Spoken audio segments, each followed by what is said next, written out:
we're live. The driver of the number 6 channel lock machine was the sort of sponsor of the event that we put on. Now, Caleb Morrissey and a suite of other drivers are looking to qualify for the Maconi Setup Shop All-Star Race in the FORL Cup Series' second season, and the open race is going to get started in just a few moments' time. Open qualifying for every one of these drivers, and Morrissey, along with a total of what appears to be about 15 in this session, looking forward to qualify for this race. Right now, Jeremy Cootie on the charts, and top of the charts, Matthew Brower looking for his first win, and it won't come in point-paying fashion if it comes here, but nonetheless, the man in the 73 machine not locked into our all-star event despite phenomenal performances week after week. Phenomenal indeed. Cade McClenny, after his debut in incredibly fast pursuit at Chicagoland, he has returned in style. The 05 is here to get something done. The 05, of course, that Ford Mustang, now top of the charts by 33 1/1000ths of a second. Unbelievably close to the top of the scoreboard here for the man in the 05. And his fastest lap, an 18.443. The 18.4 seemed to be the class of the field here tonight. Morrissey on his way. Michael Deitch 10th on the timing and scoring charts here. He's about a half a second off with a 19.077 being his fastest lap. Dustin Pickle going to go just a bit off track, and it looks like the 57 going to have to adjust as a result with the Empire number 57 paint scheme there. Bryce Hamrick puts it up to third, and Cade McClenny's lap, he is within a total of 3/10 of. Brandon Redford, number 5 on the charts, the 12 Menards machine, on his way now. Currently 4/10 of a second off, using that low line, and you can see drivers right behind him using a totally different way around it. Mike Presley making his debut here at Wilkes County, North Wilkesboro Speedway, and WTF Racing number 05 machine looks to be running about the same number as Cade McClenny, and you can see a difference in the line these guys have. Brandon Redford goes all the way down to the inside line, and the man in that 05 chooses not to do the same thing. 7th on the charts right now for the man in that number 17, Mike Presley, right now pushing to the limit. Let's watch on board. He tries to get a nice undercut there on Redford, and we'll see how it works out. Goes up a little higher there. Redford going to go all the way, deep sea diving, got one of the wall there. That's going to be an out of bounds competition with a driver of what appeared to be the 91 machine, and Ross Corlett down and around our end as we watch Presley still trying to claw in on Redford. And Brandon Redford just using that inside lane to his advantage here. Nobody else able to do just that. As it stands, he's just within the top 5 by 61,000ths of a second. And a lot of these guys just not able to push the same way. On board with Redford now. And you can see Mike Presley having a lot of trouble sticking to the lower part of the racing surface. He's going to have to go all the way up. And he's losing more and more time on the man in that 12. 4 minutes, 48 seconds remain. And now it is even less than that, as qualifying will lead us into our first race of the night, a 70-lap spectacle. Caution, laps do not count in this spectacle. Going to be one of these guys are certainly hoping to win, as a total of 9 drivers will get out of the open and transfer to the main event for a total of what will be, I believe, 16 drivers in your all-star race. And we'll see whether or not all 16 show up. A few of these guys from the main are already in this session. Looks like one going to go on track here, and that's going to be Kenny Reel. One sliding in the background as we watch on board from Kenny Reel's perspective. And the man in the 11 making his first run with the number 11. We saw him in the 22 for a good majority of the season, has made a few number changes as of recent. And Kenny Reel looking to reel back in on the top of the charts. He's currently 14th on the books here. 3 minutes and less than that remaining. Kenny Bailey on the track. Looks like he had a bit of an incident last time buying the number 60 machine. And forward-facing numbers for the man in the 60. That's Chevy Camaro, unsponsored this week. Looking to get something done nonetheless. We've got one in the wall, and that's for certain. That's going to be Dustin Pickle. One goes around as well. Michael Deitch might have been that one, and that it was.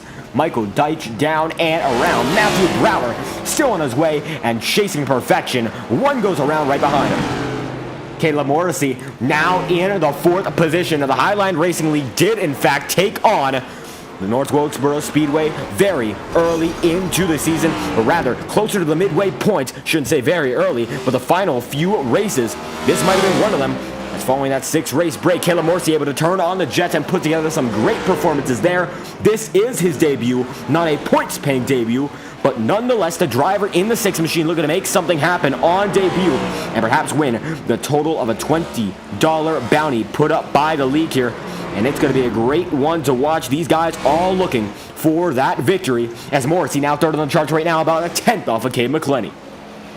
And McClenny leading Matthew Brower's Chevy. The Fords look to be dominant so far, first and third on the podium. And while manufacturers are oh so similar in NASCAR, sometimes one just has the edge here on iRacing.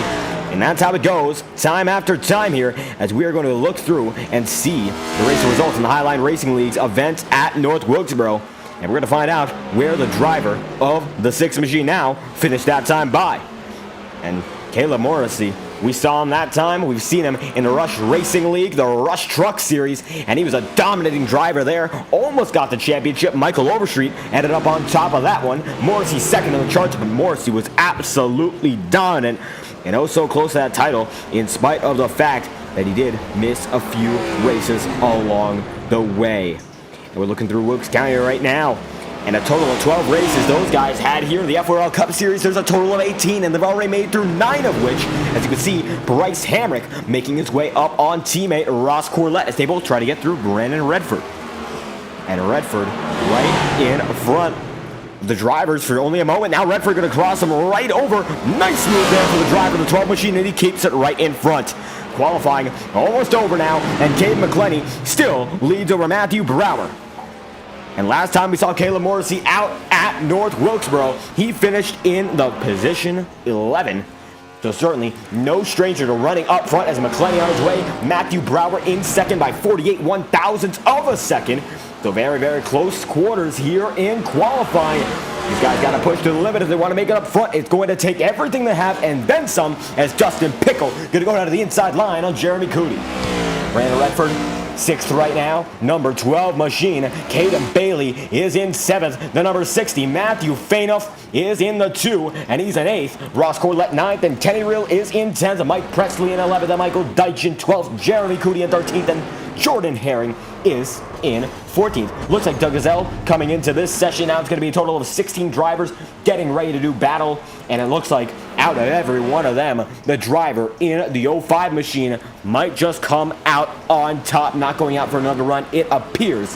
However, it looks like the man in the Cade McClenny machine is indeed in the car, as Bryce Hamrick, 4th on the charts right now, the highest of any driver on the track, goes for one more lap here, and that's going to be all she wrote. If this one doesn't count, nothing's going to count as he comes across the stripe next time by. It will be his last timed and scored lap before we get things started here in Wilkes County.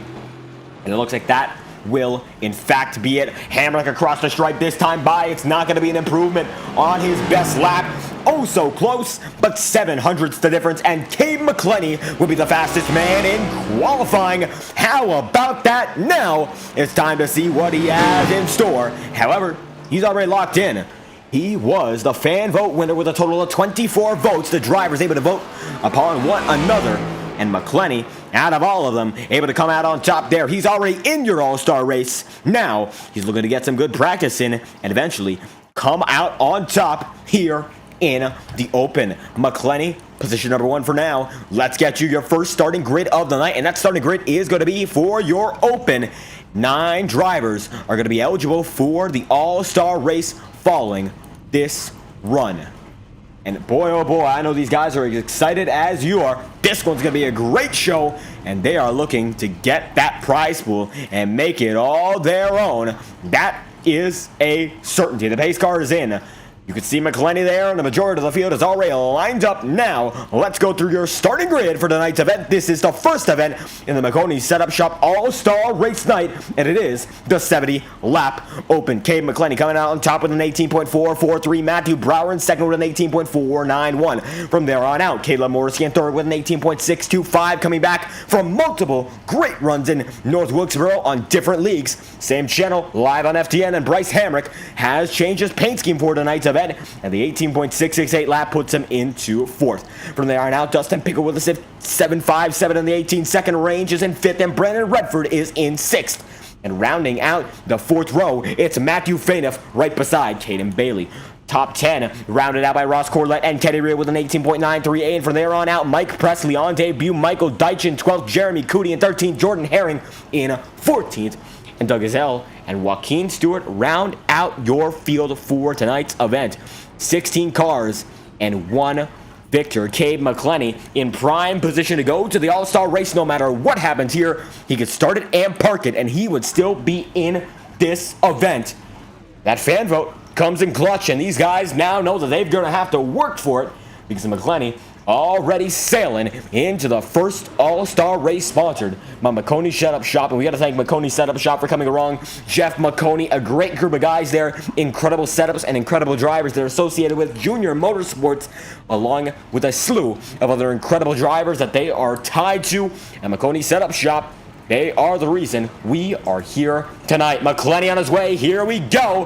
One more lap of pacing. We're going to get after this one. Short tracks do have 2 laps in iRacing. And then we will get this thing started. And Cade McClenny knows tonight's the night. And Matthew Brower, he knows it as well. He's looking for his first win in this series. And he's been trying oh so hard. And he still hasn't been able to come out with it. While he's gotten closer. Tonight might just be the night. So many drivers, so many storylines, and we now have one more lap to find out who's going to be able to come out on top at the end of the day. And you might notice that Caleb Morrissey's number on the timing and scoring is a default number. And that's because we haven't imported his settings over, so if he makes the All-Star race, and it looks like a good chance for all these guys to make it, given the fact we have a few guys who are already locked in, we will be able to update that and see if he comes out on top with, of course, the updated set of numbers. Cade McClenny first right now, Matthew Brower in second, and Caleb Morrissey is in third. Bryce Hamrick, Dustin Pickle, both for Guardian Esports in 4th and 5th, and they're looking to get this one done in style as well. The pace car's in for the first time tonight. Let's go racing the Open here in Wilkes County. And a big dive in the first turn. Morrissey on the inside line here. And the Tavares Arch number 73 machine right on the outside. Double file 2 rows deep. Morrissey has the edge on Hamrick. McClenny has the advantage on Matthew Brower. And now it's going to be a pull away for the driver of the 05. Cade McClenny on the move. And we got one in the back. It's going to be a big spin for Michael Deitch. Deitch around. Caution is out. Second lap of 70. Caution laps do not count. And now we're going to find out just what happened. Michael Deitch up and over, almost, but he did go around. Let's get an instant replay on the matter. Find out. As we have a little bit of a buffer here, so let's see what just happened to the man of the 57 machine as he goes way around there. And it looks like a little bit of contact there with Matthew Fainiff. That sends him into the wall. And that is your first caution of the night. And it looks like he's going to be able to get away with it. The front end doesn't look all too banged up. And here we go. Michael Deitch still in it. The Empire 57 machine knocked down and out. Certainly not going to be great to have that damage. As Cade McClenny leads the way 2 laps in out of 70. This should be a short yellow. We'll see whether or not the admins choose to overturn it. Andrew Cootie, as a matter of fact, is the in-race admin for tonight's event. And he's certainly looking forward to a great showing here. He'll be in the main event as he has locked himself in as a race winner in the 2nd season. And he will be looking forward to racing. In the same vein, he will be looking forward to getting this show on its way. And we do have stages in tonight's event. However, not sure how it's going to work out because the stages have not been announced. Joaquin Stewart has not been able to get us that message. See what's going on. Joseph Cruz in the chat, thank you for stopping by there. And a lot of drivers looking forward to winning. That is indeed the case as I go through the start-finish line once again. And a 70 lap marker. We're going to have to hit it before we get to that main event. We got a lot of festivities here prepared. We will have a wheel spin to coordinate the grid for tonight's event. It will be assigned at random where the All-Stars start in this one. And I'm certain they'll be shocked, they'll be surprised, and some of them are going to be downright happy. But we'll see how it all runs out as we still have to choose our final 9 starters to get this thing started. Of course, this is still the Open for the Maconi Setup Shop All-Star Race. And Cade McClenny leads Matthew Brower as it stands. Still a load of time here. We are still under yellow, and this should be the final lap before we go double file for certain.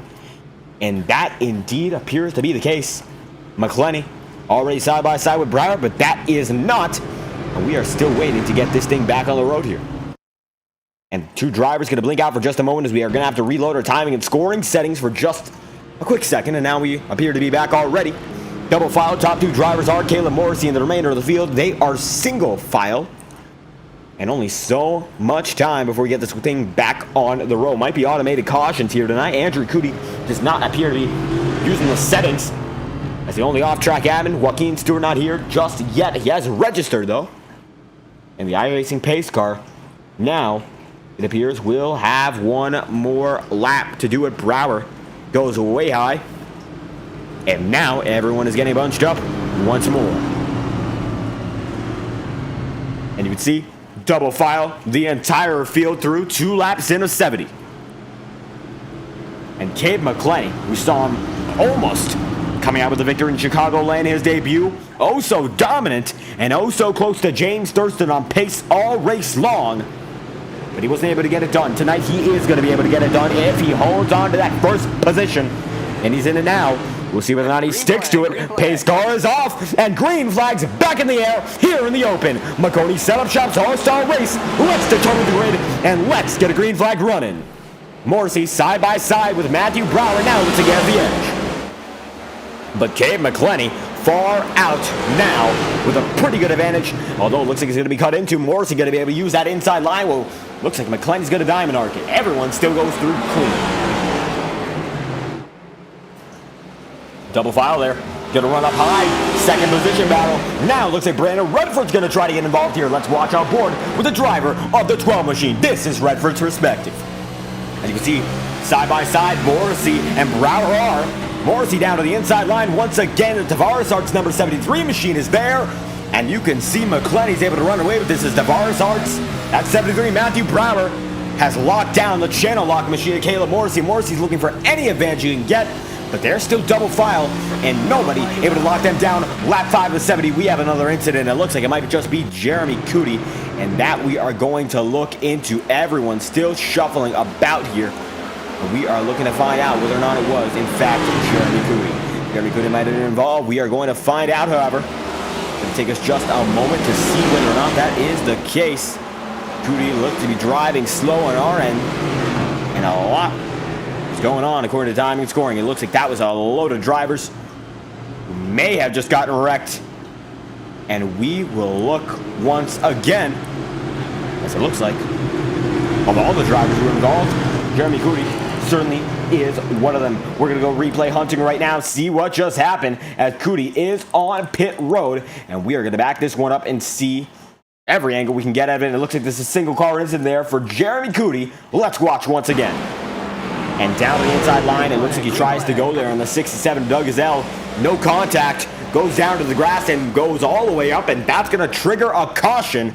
Not sure if the admin's going to be happy with that one, but a load of information coming through. And it looks like Cootie certainly not going to be happy with that way his car's been performing. Caution is out 6 laps in, out of 70. And Cade McClenny still leading the way here as we are green once again. 6 laps into 70, we're back to the show immediately. Short yellows, the admins seem to be placing them. One's going to go around, that's Bryce Hamrick. Now the yellow's out once again. Hamrick in 14th now. And the instant replay, we're going to throw it because it looks like yet another driver's going to go around. Let's find out what happened as Hamrick coming to the green. Looks to be clean, and he's out in his own world, single file just for that moment. Down the inside line, he goes there on Caden Bailey, hits him, door slam, and gets it into the grass. Now, it looks like we're going to have yet another yellow single car incident once more. Everyone saves it from there. We should be able to go back to the green flag procedure immediately as McClenny still leads the field. Matthew Brower in second, Caleb Morrissey in third, and Brandon Redford is in fourth. No yellow laps count. So we're going to have to wait this one out and get the racing back in order. To get back to the show. 169 laps in the main event. We are just going through our first 70 of the night here. And only so much time before that first segment is over and we get to the decision of who's going to be on the grid and where. At 7 laps into 70, Dave McClenny, Matthew Brower, Caleb Morrissey, Brandon Redford, and Caden Bailey are your top 5. Bailey able to come out of that one scot-free. Despite the contact, he is still in the mix. On the 60 machine, is still there and driving his heart out, getting back up to that top 5. No incident going to stop him. And we look to be going double file once again. The top 2 drivers going to do so, and that is the case. Short and yellow. We're going to get back to it once more. Dustin Pickle, not your leader right now, right beside Kenny Reel. And it looks like 2 Guardian Esports drivers right in front of him there, in Ross Corlett and Dustin Pickle. Bryce Hamrick in the back of the field now. But it is McClenny and Brower, top 2 drivers all race long. And everyone getting a reset there after their restart. It didn't like how it went. Now they have an opportunity to fix it once again. We'll see whether or not they have the capability to do so. McClenny, Brower, Morrissey. Here we go once again. Green flag is out. And now it's going to be led once more by Cade McClenny. Matthew Brower there as well. Brandon Redford is in 3rd. And Caleb Morrissey is in 4th. Morrissey now getting some pressure from Brandon Redford. Down to the inside line. Morrissey is. And Redford looks to be able to clear him that time by Caden Bailey getting in the mix as well. And now Brower is on the pursuit. And Matthew Brower in 2nd. Brandon Redford gets up to 3rd. Caden McClenny in 1st. As Redford going to pinch Morrissey down there, and Morrissey's going to go down into the 4th position. Transfer spot for the All-Star is 5th, and Caden Bailey is sitting on it right now. Ross Corlett in 6th, Kenny Reel in 7th, Dustin Pickles in 8th, and double file, almost 3 wide they're going to go, and Morrissey's going to spin it right around, and 1 in the back of the spin as well, and Morrissey gets collected. Big time contact with Kenny Reel. And back on his way, Morrissey's going to go. A total of 1 faster rear for these guys here tonight. And let's find out what happened there. Instant replay on the matter. See what happened. And it looks like just got loose off exit. 1 in the back gets loose as well. And that is going to be a big hit. Kenny Reel not going to be able to stop for that one. And a big pileup as a result. And not good. It looks like 1 in the back does go around. Might have been Doug Gazelle. And that it appears to have been as he's out on the 67 machine in the back, way back there. And 1 driver, Mike Presley, looked to be involved as well. Let's find out what happened to Mike Presley. Get an instant replay from his perspective as Presley absolutely involved, but it looks like he's starting his own wreck. And Bryce Hamrick in a similar position throughout that incident. And Presley going to go around there. And that is all she wrote for the driver of the 05 machine. As Bryce Hamrick going to get involved and locks it up there with Michael Deitch, Kenny Reel, and Caleb Morrissey. And that is yet another incident on the night. Yellow flag, it was out, and it still is out. Kenny Reel on pit road as Cade McClenny leads over Matthew Brower, Brandon Redford, Caden Bailey, and Ross Corlett, as it looks like now Caleb Morrissey sitting in 12th as he got all his optional damage repaired. He's still going to be on the lead lap here, and he's not used his fast repair, although it looks like that is not the case. It is just registered. Morrissey threw a fasty. And now it's going to be that much harder to get in if he has an incident. A big challenge. And he's going to have to take it on if he wants to get this victory. Kenny Reel, Cade McClenny, Matthew Brower. And it looks like double file already for the top 4 drivers. We are not ready to get going just yet. 10 laps in out of 70. We got a lot of time for this one to get going. And McClenny has been on a roll so far. Big time block there. Redford's going to lock Caden Bailey all the way up to the wall. As 2x2, McClenny, Brower, Redford, and Caden Bailey as the majority of the field is going to pile on. And the 12 machine is in 3rd right now. Undecided Racing coming to the chat, and Redford has the speed to keep up now. He's made up a spot or 2 so far. He might be able to make up 2 more and get the victory. We will see as Dustin Pickles is going to go way around the outside there. The 21 getting a lap back. Caden Bailey, 60 machine, is in 4th. Ross Corlett is in 5th. Timing and scoring a bit messed up as Dustin Pickle now appears to be the leader of this event according to timing and scoring. And that should not be the case for long, and that it is not, as he just got 1 lap back there. McClenny, Brower, Redford, Bailey, and Corlett. And Ross Corlett sitting on that transfer spot while Jordan Herring in the Built Ford Proud number 33 machine looks to usurp him. Going to be a challenge. We'll see whether or not he has the pace to do so. As the 33 and 91 now are set to do battle as we get back to the action. You're 10 laps in out of 70. And caution, laps don't count. So we would have been much past 70 by this point, but nonetheless, 10 laps already in the books. And we got a bit of time before the race gets back into the action. Cade McClenny, Matthew Brower, Brandon Redford, and we are green again. Pace car's in, and it's going to be led by the 05 once more. Big time start. Jordan Herring falls way back. We got a wreck already. It's Bryce Hamrick of them, like of them, and now everyone's going to get involved. Morrissey involved, and Bryce Hamrick gets the worst of it there. Let's find out what happened. And going back to find that incident, big one there for Hamrick on the start. Just looks like things did not go right. Jordan Herring blocks, Fainaf slows down and checks up. And that is going to destroy the chance for a driver like Hamrick. And Caleb Morrissey either got really lucky or really unlucky. And that could be an unfortunate situation if he didn't hit the brakes hard enough. Maybe he did, maybe he didn't. We're going to try to find out right now. Going down to the onboard perspective from Caleb Morrissey and trying to see how it was on his end. The driver of that number 6 machine, and Morrissey absolutely involved in that one. Although it looks like it might not be all too much. We're going to send it back 50 seconds, see what happened. This might be just a bit early. Going to send it all the way to the start of this one.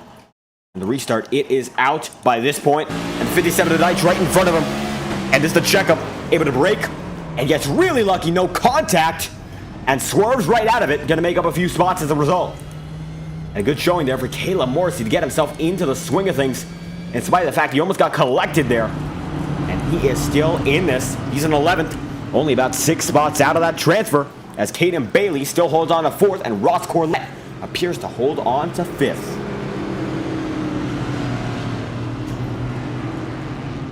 First position still held. Cade McClenny, 11 laps in at 70. And we've been making a pace through here. Admittedly, not as fast as most races. Caution laps are not counted. But nonetheless, as Michael Deitch is on pit road, Cade McClenny still looking to get this one done. As Kalen Morrissey goes down on pit road, and it looks like he's going to get something to repair there. Get a new set of tires on him. Looks like he flat spotted. And goes back to the back of the grid. The Channel Lock 6 machine locking it down and getting himself a new set to get back into the show. 11 laps in at 70. Double file. We will go. Next lap, going to be the 12th lap. As we got one down on the inside line. Bryce Hamrick getting a lap back, and we will go just after that. 11 laps in, out of 70. 7th of the way through here. 11 laps in, and all of which have been led by Cade McClenny. Matthew Brower has kept touching distance, but not a lot of opportunities to make a pass when most of our runs have been within a lap of length. That challenge has made it oh so hard for a man like Brower, a man like Redford to keep up with this pack. And Matthew Brower going down the inside line looks like he's going to be able to choose it. Choose rule is in effect in the All-Star race. And as a result, Brower going down the inside line, trying to make something happen with a deep sea dive and sending it in. He's going to have to do so. As Cade McClenny on the outside, Brandon Redford is in 3rd, and Caden Bailey is in 4th. The transfer spot, now a fight between Doug Ezell and Ross Corlett. Corlett in 5th, and Ezell is in 6th. And the stage is also going to count as well. We'll see who's going to get through because of that. Although I'm not sure if that will be in the picture. It's Andrew Cootie on admin for tonight. Pace cars off, and we are underway once again. Let's get this thing started once more. Cade McClenny with a monster start, and now Brower gonna have to hold on to the scraps as Redford goes down to the inside line. Almost 3 for 2nd now. Big time pressure, and the top 2 are still the same as they were. Back down to the middle of the pack, Doug Ezell is in 6th. Mike Presley and a slew of other drivers as Caleb Morrissey going to try to make it through 3 wide. They almost go for a moment. And Morrissey goes down to the inside on Matthew Fainaf. That's going to move him all the way up into the 9th position. Now going to chase down Matthew Presley, Mike Presley, and Presley in the wall. All the way down to the inside line. The caution is not out. That's a single car incident, nobody else involved. And we go once more. And that's a big one there. And that's going to put him all the way down. Now the red flag is not out, but the yellow flag is. Let's find out what happened. To Mike Presley, and we saw that one on screen. So certainly going to be an easier one to check out. We absolutely saw the moment it occurred. And it looks like a single car incident and the caution thrown just a bit late there. And he goes around, and he has it stalled out on track, and that might be the reason we had the yellow, as Caleb Morrissey able to pick up the spot from there. And that he does quite nicely. Morrissey, we're going to watch, try to get it on board from any other driver. And there it goes. Caden Bailey goes around at the same time. And Bailey going around as everyone is cycling through on the timing and scoring charts. A little harder to tell what happened. However, we're going to take a look at Caden Bailey's part of the incident, and it looks like this was a single car as well. As down to the inside line, everyone goes for the turn here, some more than others. And Bailey goes down to that second groove, and it looks like he's just going to get it all out of sorts by himself. Yellow flag is out as a result. And Bailey sends us into yet another caution, 14 laps in out of 70. And he backs it back up. And it's 60 machine back on the way, not a whole load of damage. And he's in the back of the field now, right behind Bryce Hamrick. And with Hamrick right there, double file, the top two drivers are now Brandon Redford and Ross Corlett. Jeremy Cootie, the only driver to have parked it, and Matthew Brower is now in 14th. And certainly something happened to him there. He got it all the way down pit road. He has not used his fast repair. And we're going to try to find what happened there to Brower. Because certainly an incident that has occurred, and he is down about a minute on time. He was in second. It looks like he actually came down pit road as he got faked out. As Cade McClenny went down as well, top two drivers. And you can see them on pit road here. And there we have it. McClenny, Brower, the dominant drivers are down on pit road. And we will get back to the action here. As Brandon Redford leads Ross Corlett, Doug Ezell, Mike Presley is in fifth, and Matthew Fainov is in fourth right now in a transfer spot, held by the man in the 05. Here we go again. Green flag is out. And a big start there for Brandon Redford. Caleb Morrissey goes down 3 wide immediately and he's able to make it stick. Now fighting with Matthew Fainov for the transfer spot. Fainov holds on, but we just side by side contact, big wreck. Now Deitch is going to get involved with the driver of Mike Presley. Yellow flags out again. Let's find out what happened. And another incident, these guys not able to get more than a lap down cleanly. And certainly nobody going to be happy about that one. As we look to find out, these guys went 3 wide. And they just made contact as a result. Not a lot of room off of exit. And one goes around as well. Might have been Caden Bailey there. That it is. And Bailey all the way down and all the way around. And yet another incident there. Not happening for these guys. 15 laps in, and there is not a lot of progress so far in this one. And a lot of incidents, a lot of time, and we're going to pick it back up with the live feed here. As it looks like Jordan Herring leads the timing and scoring charts for only a moment.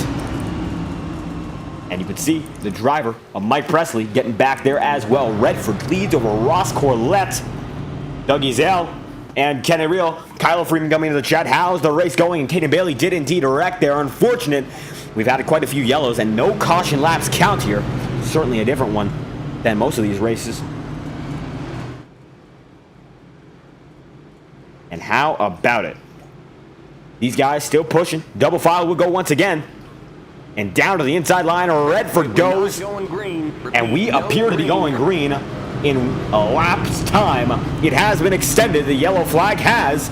And how about that? Once again, yellow's extended, and we have someone we're waiting on. We're going to try to find out what's going on here. And it looks to be Mike Presley getting back up to the pack there. He looks to have actually made it. And not sure if that is the reason that the yellow flag was extended. And nonetheless, Presley in 14th waiting here. And Kyle Freeman saying, can't wait to race your Season 1 champion. Holding on for the Open to conclude. Green flag's out once again. Maybe we'll get there this time by. Green flag run. We're all hoping for it. And Redford puts on a great start. Now Ross Corlett's chasing. Double file. There for third. Caleb Morrissey is in fifth right now, holding on the transfer spot. Down the inside line, it looks like we've got a bit of an issue here as we do not go yellow yet, but it looks like a big squirrel up there. And how about that? Almost a wreck, and that's what we're trying to get that instant replay for, as everyone's still holding on. Bumper to bumper, Morrissey gonna get pushed through, and Kyle Freeman, absolutely, we were just waiting on something to happen there. And it looks like everyone able to save it. Jordan Herring able to save it. And Doug Ezell, Jordan Herring, Matthew Brower, and Caleb Morrissey still fighting. Morrissey up to fourth, and Brower sends them way down low. Kenny Reel now going to be able to make a pass there, and down to the inside line, Morrissey right there with the 11. Down to the inside once again. Kenny Reel able to hold on. He has 2 cars he's defending on. And these guys are fighting like there's no tomorrow. Morrissey, he's in third now. Kenny Reel there as well. And it looks like for only a brief moment, Morrissey was able to make it by. He's holding on to 2 cars now. Look at that. Ethan Dwelly in chat, thank you for stopping by. And now the defense is on for the man in the 11. Yellow flag is out, and the defense is off. Mike Presley involved in this one. This is a big wreck. Let's find out what happened as Presley is destroyed. And he's down on pit road, and let's get that replay screen up again. Find out what happened, because this one is certainly a big one. An instant replay we are going to get. As you can see, this was him backing up to the restart. And we're going to try to go live once again. Find out what's happening. And Caleb Morrissey involved, getting real close there. And Michael Deitch looked to have been part of this wreck. And let's try to watch it once more, because the back of the field, certainly with all this stuff that's been going down, Bryce Hamrick side by side, Caden Bailey, and multitude of cars there. And the back of the field looks to be the cause of this one. Caden McClenny driving through it. And you can see, this is where it all goes down. Dougie Zell, big time incident, 3 cars around, Fainoff involved, and that's a huge one. And the 67 Dougie Zell machine on debut gets involved with Matthew Fainoff. And that is a big one here. And Fainoff is on pit road. Brandon Redford in first here. Corlett in second. Kenny Real in third. And Caleb Morrissey is in fourth. And 19 laps in out of 70. Almost a third of the way through. And while these guys are certainly taking their time getting through this open event, from there on out, it should be clean sailing. 169 laps in the main event, and caution laps do in fact count. And a big wreck there. And certainly these guys who are ready to get into the main are not going to be worrying about that one, not breaking a sweat, as they're already locked in. Bryce Hamrick coming back to the back of the field here. And Brandon Redford leads Corlett, Rio, Morrissey. Corlett is in second right now. And now, it is going to be the 73 of Matthew Brower holding on to the transfer spot. And with Morrissey having the upper hand on Brower and McClenny, he might be able to take the lead this time by. Pace cars in, green flags out again. A monster start for your leader. Now, it's Morrissey trying to make the block. Not going to be able to make it happen that time by. It's going to be Kenny Real trying to hold on here. And we're going to watch on board. Goes down to the inside line on Ross Corlett. Caleb Morrissey on the outside here. He's on the far outside. And Ross Corlett going to have to wait on as according to time. He's scoring yellow. Flag is out. Once again. And let's see what happened. They didn't even make it a lap that time by. And that's a big one once more, it looks like. As one driver's going to blink out. That's Ross Corlett. And nobody else is going to blink out. He might just quit the race there. Matthew Brower limping back up to the field and still having a few issues. Let's find out.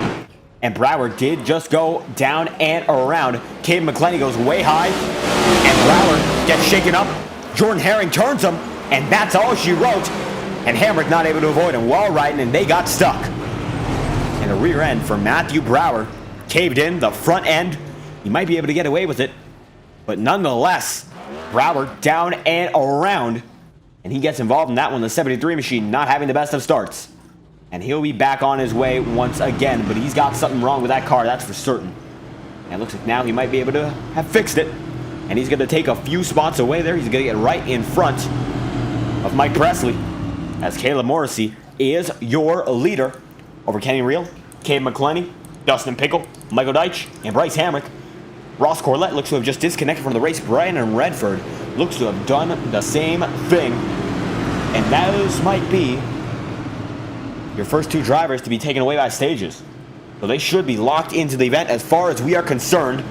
So, Corlett and the driver of the number 12 machine, Brandon Redford, they are your stage 1 advancees.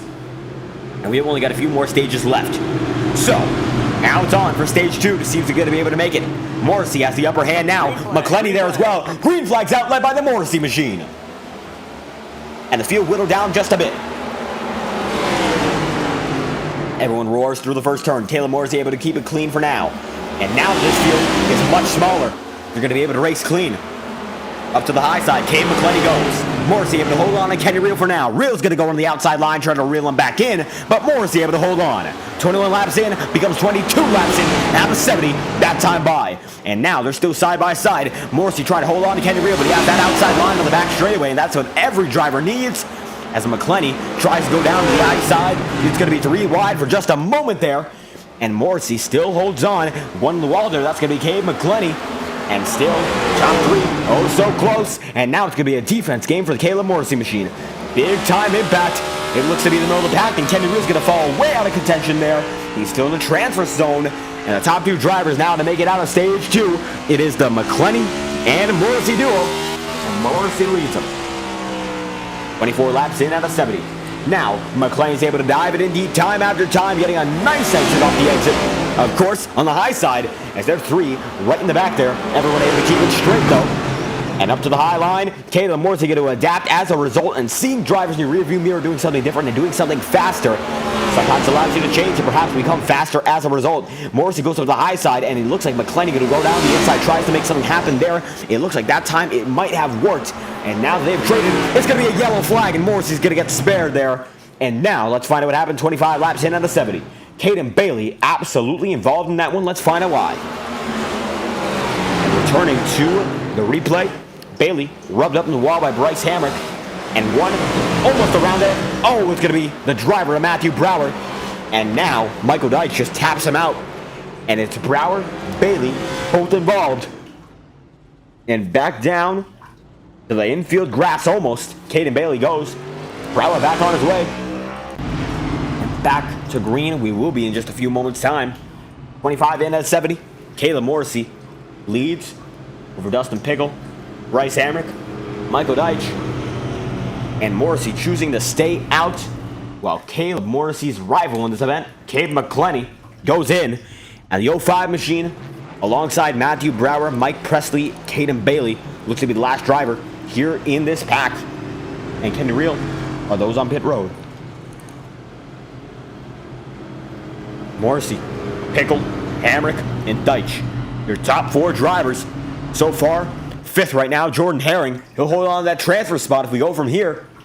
But it looks like it will be the 6th machine and the 21 machine leading us to green next time by in just about 2 laps time from here on out. And 25 in out of 70. These guys are certainly waiting for this one to get over with. A few of these guys have already been able to get through to the main event as far as we know. And a driver such as Brandon Redford, or who else but the driver of that 21 machine, his teammate, and Ross Corlett. As you can see, the 21 is still on the track here. We're going to try to get word from the driver who has advanced, and Ross Corlett, see if that gamble paid off for him, and if he is out of the race for a good reason, or if he's out for a bad one. We're going to try to get in to his voice chat, get him involved here, and get an interview, as we're going to go double file now. Looks like next time by, extended yellow. But Ross Corlett in the number 91 machine, you look to be off the track. Are you one of the stage 1 drivers to advance, or you just pulled off for the night? No, top 2 in each stage advanced to the All-Star race. And it looks like you were going to be one of those drivers. That gamble paid off for you, and you're able to get out front. How do you feel going into that one, and how was it driving to that point? Well, actually it felt pretty good, you know, like again, with all the caution laps, tires weren't really wearing that much, so I was like, you know, I'm already up here, I might as well stay out, so, worked out pretty good. I think we got a fast car. You kind of got to be slow to go fast here, so just got to have a lot of patience. And right now your teammates are 2nd and 3rd here, doing a great job, and one of them is in that transfer zone, and they're both chasing that first spot, trying to get in 1st and 2nd here. How do you feel about your teammates getting into this all-star event, as they're putting some real pressure on leader Caleb Morrissey? Absolutely. I mean, I feel like all 4 of us are going to get in. Obviously, Cootie's already in the event, but I believe all 4 of us are going to be able to get into the all-star race. I think we'll be able to put on a good show tonight. Absolutely, 169 laps with caution laps counting, so should be perhaps less time overall, and the way this thing's been going. But about that all-star race, do you feel that a strategy could be laid out to get the victory for Guardian Esports? Oh man, it's really hard to tell. I mean, obviously this is a way different race than what the open or what the feature's going to be. But I think there's going to be some strategies like with tires, but just gambling, trying to stay out, and I think track position is going to be a key in naming the game here tonight. Because I mean, we saw right there, like with me and the 12, like we were able to stay up there once we got there. Like nobody was really able to get anywhere close to us. So really, I think it's going to be all about track position and trying to keep yourself up front. And I think that's what we're gonna have to do to go out and win it. Absolutely. We hear some driver chatter coming over to the microphone there, so it looks like these guys are running clean for what looks to be the longest period in this race so far. Any final thoughts before we drag you back to Guardian Esports there? Well, appreciate everybody watching. Hopefully we can all put on a good show here for the rest of this open for the main feature in the All-Star race here tonight. Absolutely. Ross Corlett, first of 2 drivers to get through in this all-star event. Brandon Redford beside him, 91 machine, transferred already. Thank you for the time. Yeah, appreciate it. Thank you. There we have it, Ross Corlett in the 91 machine. Now, Garden Esports is a private voice chat in this server. So much so I can't even drag him back into his voice chat. He's going to have to, unfortunately, deal with that himself. I've had it happen to some of these guys while I have been streaming. They've been racing, so it does happen, but they got to go through Discord themselves. And unfortunately, that is the case. Yellow flag is out, 32 laps in out of a total of 70. Matthew Fainoff, and it looks like Kenny Real involved with one another. Let's find out what happened. As the drivers both tangle. Oh no, Bryce Hamrick! Big time incident! And a lap car just got involved. And now we have a wreck under yellow. We're going to bring it back to that in just a moment's time. Let's find out what happened immediately. As Fainoff, there with Kenny Real. And Real pushes Doug Gazelle and pushes him to his own limit. And Real slams down into Matthew Fainoff. And this is when things go from bad to so much worse. Bryce Hamrick coming alongside with the remainder of the field here, and everyone gets locked up as a result of what happened right here. And for only a moment, it seemed all sunshines and rainbows, and then Fainoff comes right up the track, and everyone gets locked up as well. Dutton Pickle there almost tags into Cade McClenny, and everyone able to keep it together there. And now back to the same old. But Hamrick gets tagged in the rear end. He gets really lucky there. There could have been much more damage. And almost halfway through, we might see our second stage come to pass. Only so much time before that is the case. And slowly rolling, we go once again. Single file so far. Ross Corlett could try to move himself into his voice chat here, as his teammates Hamrick and Corlett are running real good so far. And the 6 machine with the 94 behind him. These two look to be the favorites to get it done so far in the second stage. And they have put on a dominating performance. Hamrick almost able to get up to Morrissey on that run, but he was not able to do so. And Morrissey just able to use that high line, got into the wall once or twice, and still able to hold on to that lead. And running all the way up high seems to have its benefits. Maybe it's tire saving, maybe it's just able to keep himself on that optimal line coming off the exits. And nonetheless, Hamrick going to go up there himself, try to see the limit, feel it out, and see what happens. As he slowly but surely finds out that he's got only so much time before we get back to the show here. Morrissey, Hamrick, Herring, and Dustin Pickle. Down to the inside line. Everyone's going to be able to go just a lane deeper. Pace car's off, and it's in. We're green once again, 32 out of 70. It's going to become 33 this time by. And Caleb Morrissey now has a sea of drivers to defend. And down to the inside line, Morrissey, Hamrick, Herring. And these guys are fighting like there's no tomorrow. And big time incident, almost there. Everyone's going to be able to save it, but a big time moment for the drivers in second and third. They're able to hold on. Hamrick there with Jordan Herring. And we are watching the stream ourselves, Joseph Cruz. We do not have some audio loss. Not sure if that's on your end there. We do have the stream watching on a phone here just to make sure that everything's running straight and everything seems to be fine on ours. And Caleb Morrissey still leading. Bryce Hamrick in second. Matthew Brower in third. Dustin Pickle in fourth. Michael Deitch in fifth. Jordan Herring in sixth. Cade McClenny in seventh. Double file once again. The 33 in the 05 machine go. 35 laps in out of 70. And these laps are winding down slowly but surely. Halfway through, the cross flags will wave for Caleb Morrissey. And as they've waved, we're only so much time before we get to that second stage's conclusion. And the 6 and the 73 look to be the drivers who are able to make it happen here. Morrissey, Brower, Hamrick, Pickle, McClenny, Deitch, Herring, Real, and Morrissey has been on a tear. The Highline Racing League, he's came from here, and we saw him in that paint scheme week after week for 12 weeks, and he's able to turn up the Jets' podium finishes in incredibly tight competition. And now he's up front with one of the best in this league, the FORL Cup Series, chasing him down. Matthew Brower in second, and we've seen him oh so many times in that second position. He's almost gotten it done as recently as Pocono Raceway, and it's just not meant to be time after time. He's still looking for that time. He got a big incident. Dustin Pickle down and around. He's off of the racing surface. and he's slowly but surely going to pedal it back in. And the Rod Car 22 machine has a big issue, and no caution waved as a result. We're going to try to find out what happened here. Cade McClenny right behind him, and it looks like, yep, McClenny going to send him right around, and he's able to lock it up. But when you're on ice on iRacing, well, they call the ice grass here, and it feels like ice because you can see he's just skating on it, and he's able to get it back out, but he has to turn it once again, and he just gets stuck. An unfortunate scenario as Caleb Morrissey flies right by him, and Morrissey able to make it right through, as he's now got some pressure here for the first position. Matthew Brower down to the inside line, side by side, left 40 to 70, and it looks like he gets bailed out once again. Caution is out. And let's see what it's for. It looks like it might be for the stage break here. Caden Bailey has a moment.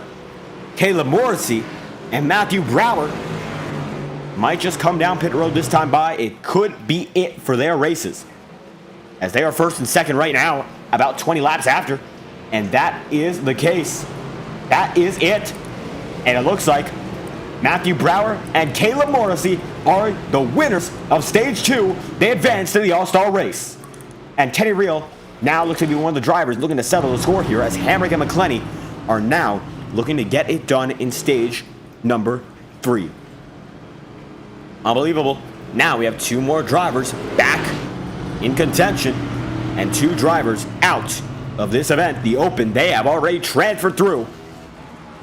And here we go, down to pit road. A majority of these guys up front do go. And it looks like McClenny, Hamrick, Herring, and Doug Giesel is your leader here, and leading right after Morrissey and Brower. And trying to get an interview from the guys who just got out of this event to see their thoughts. And Matthew Brower going to be a little bit harder one to find, as I don't believe he's in the server with his name. So going to give us just a moment to try to find him here, as the driver of the 73 machine able to make it happen as well. But the 6-on debut makes it to the All-Star race, an unbelievable debut. And this is his first time out here, and he's already in the All-Star race. And we will get word from both drivers in just a moment. We'll send the message out trying to get their thoughts. And Kenny Reel looks to be up here, and Kate McClenny going around as we speak. It's Reel on pit road, Jordan Herring trying to catch up, and it looks like everyone's now all out of sorts, trying to see who is up front. It looks like Doug Giesel is. And let's get an interview from the driver who's able to win that second stage outright. And it was a side-by-side battle at the end of that stage, but it's all for naught. All-Star race bound on debut. Caleb Morrissey, how you feeling? Not too bad there. Things went pretty smooth that second stage, all according to plan, so happy to be in the race. Absolutely able to make it in on speed. They're able to lead the good majority of that second stage, and a lot of defense you had to play there. So how was it managing lines and seeing what worked out best for you in order to advance to the All-Star race? Yeah, I was planning on just basically hugging the bottom. It seemed like it was the fastest way around, but then the top all of a sudden seemed like it was coming around. So once that top groove seems like it's working, I'm probably just going to stay up there. So it seemed like a good strategy. It worked out at the end. And yeah, just really happy to make the race. Didn't think it was going to happen after I had to use that fast repair early, but it is what it is. Absolutely able to make it up after that fast repair was used. And how was it navigating through the field? As you see the field back green once again, how was it navigating through it to be ensuring yourself as a potential all-star race winner and making yourself home, winning that second stage from the back there? It's all about navigating through the back marker guys that you can tell are kind of either new to this or don't really have it, and then you can really tell the guys that got it and know exactly what they're doing. So it's all about navigating your way through some of the treachery and making your way up there and getting around the talented guys, and then trying to learn what they're doing to gain more speed, because I'm a little bit behind the 8 ball. I do feel like I'm probably 3rd or 4th fastest going into that feature, so hopefully we can stay around that area, learn some, and try and figure out how to be the fastest. absolutely looking to be the fastest. We have a big incident on the racing surface here. Just a quick moment to interrupt as Cade McClenny there. Michael Deitch goes around, but our incident really starts here. Just give us a moment. We'll get back to the interview in just a second's time as we see this incident happens in the middle of it. Jordan Herring might have been involved, and it looks like he was. He goes up the track, collects Kenny Reel, and they go around. Matthew Fainoff involved. One driver goes down to the grass, and that's a 67 there. And it looks like Doug Ezell able to make it out of it. But a big incident there. Drivers spread across the track, and everyone able to make it back out front. Now, certainly a good majority of these guys are going to make it into the All-Star event, as it looks like out of the total of about 15 drivers we have here, 9 are bound for the All-Star event. And we've had enough retirees to the point where I'm thinking almost everyone here is going to be able to make it. So how do you feel going into the All-Star event, racing against a few guys here who might just be even faster than those you've raced who are locked in, and of course those you have experience with? Yeah, you can tell there's some real talent in the league. It's pretty spread out, so I'm looking forward to learning some from those guys and racing against them. And maybe this is a one-off. I have no idea. Maybe I'll keep racing with them. We'll see how this goes. So it's a little bit of a rough start here for this All-Star Open, but I'm sure it'll clean up for the feature. Yeah, absolutely. Kayla Morrissey already All-Star bound on debut, and bringing the magic in the number 6 channel lock machine. Any final thoughts? I'm just really thankful for the invite over here and figuring out how to get to this league. I really appreciate your efforts into that, and hopefully we can do something tonight. Absolutely. Down to the stripe these guys go. Caleb Morrissey, thank you for your time. That is the driver of the 6 machine, Caleb Morrissey, on debut alongside Matthew Brower, getting out of stage 2 as the winners, making it to the All-Star race. McClenny now having a lot of pressure here from Bryce Hamrick. Down to the inside line, Hamrick's going to go, and the battle for the lead, it persists. As one down to the inside line, that's Doug Ezell, and he's going to go there with Jordan Herring. Michael Deitch is right behind him. And Deitch now trying to get in the middle of things. Ezell's going to go almost around, able to save it. And now Deitch might just be in the transfer spot. Unbelievable predicament here. And Ezell going to fall out of favor. McClenny leads Bryce Hamrick there. Lap 60 should, according to the way we've been doing things, be the time for stage 3 to come to its conclusion. McClenny gets real squirrely. Now it's 2 Guardian Esports drivers in 1st and 2nd. And now it's all up to the guys up front, such as Hamrick and Dustin Pickle, to make something happen. Now Cade McClenny getting really blocked now. And that's actually a driver off of the lead lap. That's Dustin Pickle. And Pickle giving his teammate the opportunity to get a run away. And that's no good for the driver, Cade McClenny. He's going to have to dispose of Dustin Pickle somehow. But these guys do have history in this event. And Pickle now going to be able to let him by. But it's going to be a really, really long gap to be able to make up. And a driver like McClenny knows this. All that time was lost. It's invaluable. Or rather, priceless. As you can see, McClenny now has about a 6/10 of a second deficit to Bryce Hamrick. Yellow flags out once again. Kenny Reel going to be involved in that one. And let's find out what happened here. Down to the inside line, Kenny Reel went. Let's see. As you can see, Reel right there on the back bumper of Michael Deitch. And he's going to go deep sea diving. And he just gets it all scrolled up.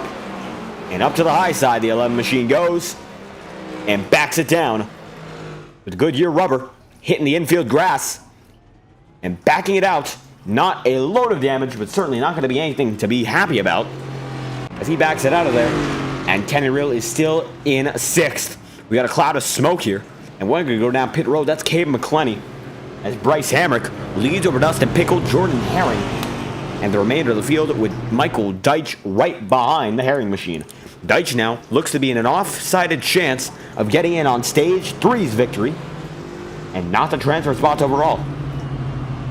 And the way it looks, a good majority of these guys are going to be able to make it on the 3rd stage in multiple ways. Of course, 2 drivers are going to be able to make it out as the winners of the 2nd stage.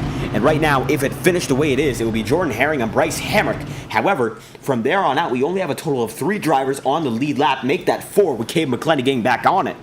And Dustin Pickle, Mike Presley are the only drivers at least 1 lap down who are still in this race. So 4 drivers will be on the lead lap after that, and Mike Presley might just be an off-sided chance in a multitude of ways himself, as he's a far out, 3 laps down compared to Dustin Pickle being 1 lap down. So as it stands, everyone should be locked in by the time the 3rd stage concludes without disaster for a driver currently in this race. So it could all be said and done 10 laps before the stripe, and that we will see. 47 laps in out of 70 live on FTN. If you enjoy the broadcast, be sure to like and subscribe. It's always greatly appreciated. We have one more race coming to you here. This is the All-Star Open. And from there, we're going to get on to the All-Star Race here in the FORL Cup Series, live on YouTube, live on iRock TV, on every Roku device. Be sure to get the iRock TV app for your Roku TVs so you can watch live on FTN. It supports us nonetheless, wherever you're watching, however you're watching. We hope you're having a great night tonight. It is 8:02 on the Eastern Seaboard, and that's where we are here in Wilkes County. It's not nighttime here in the virtual Wilkes County, of course, putting on some great racing as the sun is shining over every one of these drivers. Pace car, go in front. Should be the time to go double file, and it will be this time by. Cade McClenny gets settled down, and Bryce Hamrick goes high. Herring is going to have to go low, and now the remainder of the field is going to settle themselves out. A total of about 8 drivers still on the track as they wait for the show to get on the road. 47 laps in out of 70, and only so much time before we hit the track. The All-Star Race, 169 laps. The iRacing pace car waiting to get back on its way. Hamrick on the high side, and Jordan Herring on the low. Pace car's in, green flag's out, 47 to 70, he's going to become 48. Major start for Hamrick. And he's going to leave them all behind. Herring, Real, Michael Deitch, and Cade McClenny there as well. Doug Ezell, Dustin Pickle, Mike Presty, and everyone's going to be able to make it through cleanly. And a great job there. Cade McClenny, Michael Deitch, Kenny Real, they're all rolling through, and it's real intense throughout the field.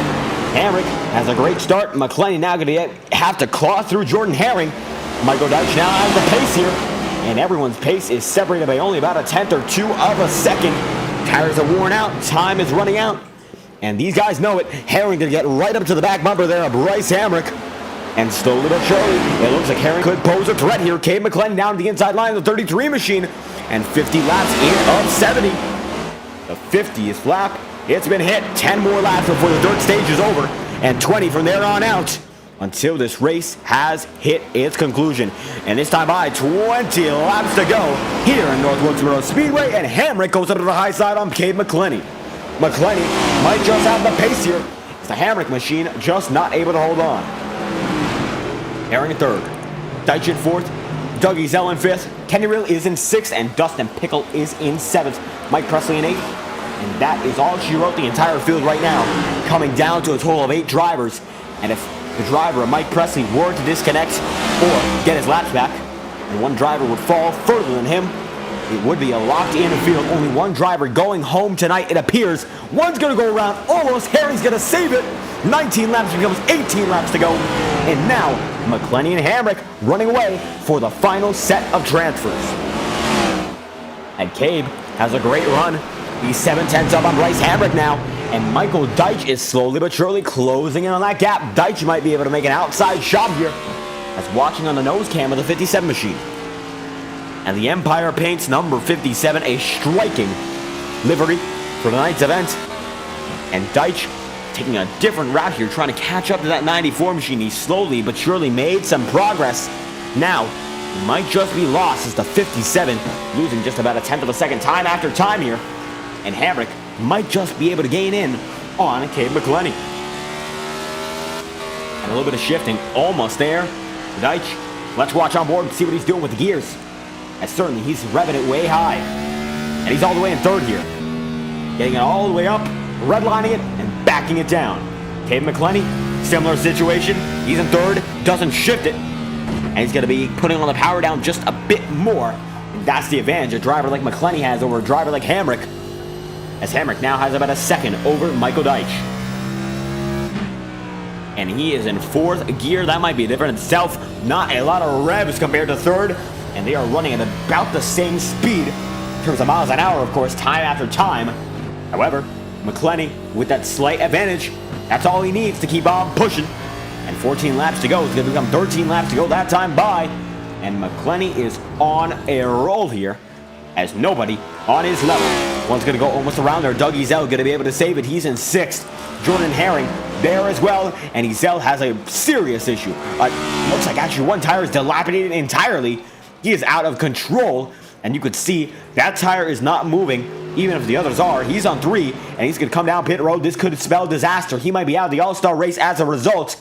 If the damage is too much, which it shouldn't be, he still has a fast repair, this could be game over, as Maconi going to come down the stripe and lap him once. And lapping him once, 67 machine now going to be passed by Dustin Pickle. And Pickle right there, now in front, as Doug Ezell going to make one position lost. And Ezell is now down and out. McClenny slowly but surely gaining on Ezell. And Bryce Hamrick, with the 11 laps to go, makes it to the stripe. 10 laps to go now, and it looks like caution is out. Stage 3 is over. And Ezell is going to park it there. Not sure what's going on. He goes backwards for just a moment. And now he's back on his way. However, this means that Cabe McClenny and Bryce Hamrick have both made it through to the All-Star race.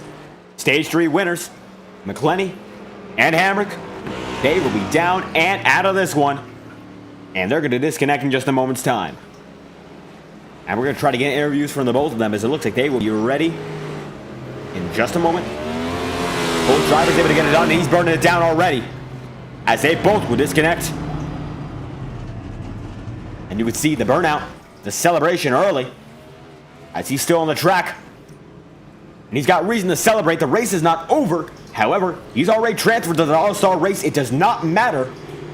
And he's running into reverse now. And slowly but surely, running it down. And McClenny, still on the track. Bryce Hamrick's already backed it down here. And Cabe still racing. For only a moment's time, we'll see whether or not this is it, as he's going to full power it down once more. And celebrating like he's won the All-Star already. He's got the pace to do it. We'll see whether or not he's capable of doing so as he comes down pit road. Michael Deitch there as well. Jordan Herring is burning it down as well. And it looks like the race just might be over. With 10 laps to go, everyone's burning it down. Jordan Herring takes it down pit road. Bryce Hamrick. And things are getting a little more complex here. And this could be it. With 10 laps to go, Michael Deitch on pit road. Bryce Hamrick, Dustin Pickle, and they wrecked. I think this is it. Unbelievable. Mike Presley involved. Pickle, Herring. I think the grid just got set here. And I'm not sure what's going on, but a lot of guys are disconnecting. We're going to try and find out, because certainly we are at a loss of information. And I am trying to find out. It looks like Andrew Cootie's requesting to be put into the broadcast booth here. All-Star race is going to come out in just a moment's time. Quick interview with Cabe McClenny. Stage 3 appears to be over, so what's going on here as we see everyone's burning it down and wrecking it? What was that? So we're seeing that stage 3 is over here and everyone's burning it down, so what's going on? Because we still have 10 laps to go racing. Not sure what's going on. Yeah, they were trying to talk about it and see what was going on. I think Joaquin made the choice of just jumping into the All-Star race, and everybody makes it. And I don't know. We'll see. I know Cody was talking about it, and yeah, we'll see. We'll see what the call is from everybody and all the admins. And it looks like the race just got called, as far as we are aware. All the information telling us that we're going to have to end this interview a little bit prematurely and get to the grid draw already. And it looks like, yeah, everyone's going to be able to make it. This is a little bit confusing, so we were thinking that would still be a little more time. Is there any more word you have, or is there any final thoughts? Yeah, we're going to have some fun in this All-Star race. We'll see where I stack up, and it's going to be fun. Absolutely. Driver of the 05 machine, Cabe McClenny, thank you for your time. Green flag. Yes, sir. And Bryce Hamrick's the only driver on the racing service right now. We're just going to try to play the footage. Give us just a moment, as we should actually get out of this session, as Hamrick is still rolling. This is going to be a brief intermission, because we're going to do something a little special here and try to get the grid rolled up. And we are going to exit this session. The race is technically already over. And we're going to try to find out what's going on here, because it's certainly confusing us. It might just be confusing you guys, but we just had the race called here. So we've just dragged in Andrew Cootie. We're going to drag in Joaquin Stewart. He's here as well. Now we're going to set it up here, because we know what's going on. But now it is time to get this show on the road. Now, Andrew Cootie, we're going to give us just a moment. We're going to try to set this one up and get the wheel on our screens. So, can you get us into the procedure and what we're going to have to do to get this one settled? Yeah. So what I've done is I've basically put together a wheel with all the drivers who have made the race and who are in the through the open, and all the drivers who were locked into the race previously already before the race had started. The only one with the exception that will not be joining us today is Joe Reinhardt. He had texted me saying he cannot race. As far as I know, everyone else can race. So if they don't show up, well, sucks to be them. They don't race. So there is, I believe, 1, 2, 3, 4, 5, 6, 7, 8, 9, 10, 11, 12, 13, 14, 15, 16, 17 drivers in the race. And we're going to start at the beginning. So the first driver is the pole sitter. The first spin will be the pole sitter. And then we'll just go down from there. And then once this is done, the session will be up for all the drivers who are racing. And they can join. It'll be put up probably within 5 minutes, and then I believe it's I don't know how long I put it on for. How long's the practice? 30 minutes? I believe it will be 30 minutes. Yep. I will put the practice to 30 minutes. So, and then we'll have our race. So, if you guys would like to count me down, I can do the span. And absolutely. Let's get our first pick underway here. Still, things are being set up, and we will get to the show in what appears to be about 10 seconds. So let's go from here. 10, 9, 8, 7, 6, 5, 4, 3, 2, 1. And your first pick for the FORL Cup Series All-Star Race, your pole sitter, Sean Rowe in the 99 machine. And there we have it. Driver number 1, Rowe in the number 99. And let's go on from there. Andrew Cootie, if you want to keep going from here on out, it's all yours. Stage is all yours indeed. Yeah, and if you'd like to bring up, if Rowe's here, if he wants to come up and you can talk to him while I'm doing this for the screen, or on the screen, you can. And that we would try to do. It looks like right now he's not in any voice chat. We would try to get him in. And your second pick for the outside front row, the driver of the number 73 machine, second place, Matthew Brower. Let's see if he's able to get his first win in this series. It's a matter of time, and now he's up front looking to get it done. As we continue to go on, we're going to try to get an interview from the driver who is going to sit in the pole position. And still going through third position. For tonight's event, it will be Michael Deitch in the 57 machine. And Deitch able to put together some impressive pace later on into the open. And now he's going to have to follow it up. And we'll see whether or not he's capable of doing just that. And now, let's get on to your fourth pick for tonight's show here. And it will be the driver of the number 29 machine, your season 1 champion, and Kyle Freeman. And Rowe not with us right now, and it looks like one of the drivers who is in this one is Michael Deitch. Let's get your third place driver in here. Second row, and you'll be starting third. Michael Deitch, how you feeling? Well, I was not ready for that one, but we'll see.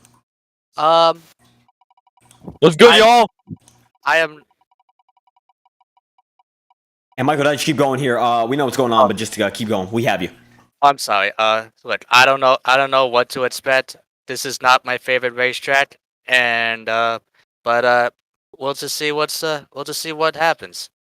Absolutely, still a lot of time to see what happens as Kyle Freeman is in fourth. Bryce Hamrick looks to be in fifth right now. We're still going through, and a lot of time, 169 laps. How do you feel going into that one, and how is it preparing for this event? We've got 30 minutes of practice. I guess the main thing here is just to be patient, and you can't win this race on lap 1. You gotta keep hitting your marks consistently, and I think that's what I'm going to try and do. Absolutely, hitting marks is the name of the game. Caleb Morrissey in the 6th machine will be in position number 6 to start this race. Cade McLean try to get into voice chat in just a moment's time. Michael Deitch, any final thoughts before we leave this one off? Let's do it. Let's go racing. Absolutely, let's go racing. Michael Deitch in the 57 machine, starting third in tonight's All-Star race. Thank you for your time. 10-4. There we have it, Deitch. Now let's get on to your fourth place drivers. Morrissey's going to be 6th, and right beside Morrissey would be Bryce Hamrick as things are getting settled. Kyle Freeman, 4th position to start tonight. How you feeling as it looks like Andrew Cootie going to be put in position number 7? Feeling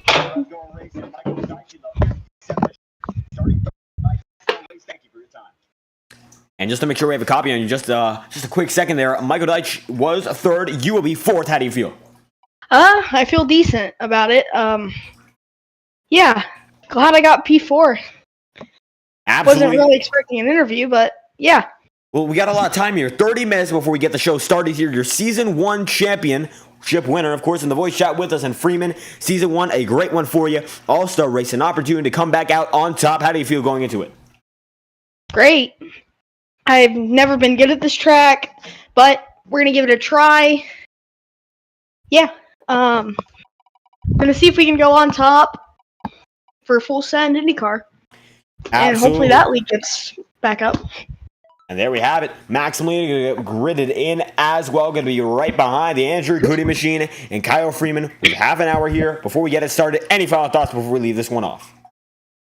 I know my mom's watching. Hello. And my dad is also.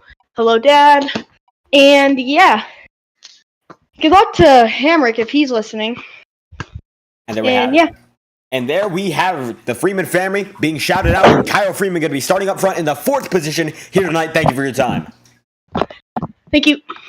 And there we go. Kyle Freeman. How we getting here from Bryce Hamrick, though? He's going to be starting up in that top 5. Hamrick, 94 machine, a great starting lineup that you're going to be put into as we see the final few drivers being picked right now. Kenny Reel going to be almost starting 5th to last. Cade McClenny going to be spared there. How do you feel starting up front in the top 5 rather than the bottom 5? I like it. I think it's going to be fun. It was exciting in the All-Star Open. I had winning that unofficially. That was pretty exciting. I think the race is going to be good because with the multiple lines that we had, I thought it was going to be a bottom feeding, but we definitely had some guys run middle, top, and there's going to be some comers and goers. So we'll see what it's like with some of these guys that are a little bit faster than I am, but I'm going to give them my best shot. Absolutely. Putting on a great show in the Open, coming home with a close battle there with Caleb Morrissey. So you know how it is to race here. Sean Conklin will be starting 3rd to last here. So with only so much time before we get the show on the road, how do you feel about this track overall, and how do you feel about the pace? It feels a little sluggish, I'm not going to lie, but it seems quick. I'm definitely more comfortable than I was earlier. But we'll see what some of these guys do, because some of these guys have insane speed as I've seen so far. And we'll definitely try and keep up, make sure we don't burn our stuff up early in the runs, and we'll give it our best shot and see if we can get a win in this All-Star race. Absolutely. Kenny Reel going to be called as the 2nd to last driver, and that means that James Thurston will be riding shotgun, and this is your starting grid for tonight's event. Now you're going to take a good look at it before we get this one started. Sean Rowe in the 1st position with Matthew Brower in 2nd. Michael Deitch in 3rd. Kyle Freeman in 4th. And Bryce Hamrick in the interview booth here right now is in 5th. And Caleb Morrissey, the 6th machine, is in 6th. Andrew Cootie 7th. Brandon Redford is in 8th. Dougie Zell in 9th. Maximilian in 10th. Jordan Herring in 11th. And Cade McClenny in 12th. Dustin Pickle in 13th. Sean Conklin 14th. Kenny Reel in 15th. And as James Thurston comes into the chat, what does the wheel do? Well, it sets you down to last position on the grid. James Thurston picked last, will be starting 16th on the charts here. Bryce Hamrick, any final thoughts? We have a lot of guys looking for interviews. It looks like we've got a great lineup. We got some fast guys here in the back, and we got some guys that are wanting to keep their momentum up from the Open. So I think we're going to see some big movement as we get started in this race, with some guys trying to get to the front really quick and use their speed. And maybe we got some guys coming to the back. So hopefully we don't have a wreck fest, but it's going to be exciting. Absolutely. Bryce Hamrick, 5th position tonight. Thank you for your time, and we hope to see you back out front as the race begins. Good luck tonight. Let's have some fun. Absolutely. And Sean Rowe has just left the interview room for just a moment there, and Sean Conklin was with him there. We're going to try to see if he can get Sean Rowe back, as Rowe is out, and we're going to try to get an interview from him because it looks like he left once more, and we will try to get your poster back in the swing of things here, because we do certainly want to hear from the man in that number 9, the mine machine. And there we have it, your starting grid. And it looks like Sean Rowe is back, and Rowe starting first in tonight's FORL Cup Series All-Star Race. How do you feel? Because this one's going to be one hell of a show, and you start up front for it. I feel like it's gonna be a hard race. I haven't done any laps here recently, and I don't know. Start up front is good. I guess they know where to put the fast guys. But I think it'll be interesting. I think track position could mean a lot here. Because it seemed like it was maybe a little hard to pass in the open, and that's why you saw so many crashes. Just people trying to get room that wasn't there. And I think if I can keep my track position, I can have a good shot to win here. Absolutely, having a good shot. That is the goal for the driver. Of course, Ro, you were not in the open, so not getting the time to get it done. And actually, Cave McClenny. So we had a few drivers who were actually locked in who were running that open. The winner of the fan vote was in it himself, and it looks like he transferred through in the third stage either way. But Ro, how do you feel? No practice so far. Still going to have a half an hour of practice before we get this one started. So with all that time, how will it be going through this one? I think with the practice, I'll be able to learn how to run the line. I think it's just going to be tire saving, depending on how long the green flag is. I think yellow laps won't count, so that's going to be interesting. I think it will mean a lot to save tires, and I think if I'm able to learn that in the practice, I think I can stay up front like I want to, take tires when I need it, and I can win. And absolutely staying up front is the name of the game in 169 laps here. So how do you feel with all that time? Will you take it slow or be aggressive all the way around? I mean, it's the all-star race. You got to be aggressive. This is the one race where you can really do it, and you won't really have any repercussions because it is an all-star race. So I think I got to push it. If I make people mad, I make people mad. We're going for some money tonight. Absolutely. My money. For the money. Yeah, Andrew Goody's money there. Any final thoughts before we leave this one off?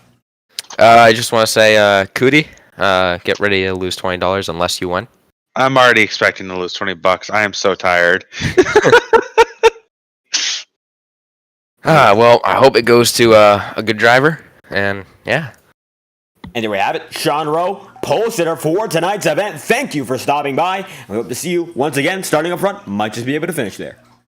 See you in victory lane, driver. And there we have it. Sean Rowe in the 99. And that is going to be all for our pole sitter. We're going to try to pull in a few other guys, although looks like at the moment the only guy we have is Sean Conklin. Sean Conklin is not racing in this event. So everyone who's able to get into that open is going to be in this one tonight. So let's keep going through now. We do not have the grid on our screen. However, we'll still be referencing it and getting a few more guys, some interviews. And let's get one more for driver in that Guardian Esports camp. And with that Guardian Esports camp comes the driver of the 21 machine in Dustin Pickle. Let's go to Pickle and Corlett and get them back in the swing of things here as we have had a few interviews with Guardian guys already. Let's get Dustin Pickle in as we are still working on setting up for tonight's event. Dustin Pickle, all-star race, you're in it and you will be starting in 13th. How do you feel going into it? And trying to get a copy once again on Dustin Pickle live on Fireball Talks NASCAR. How you feeling?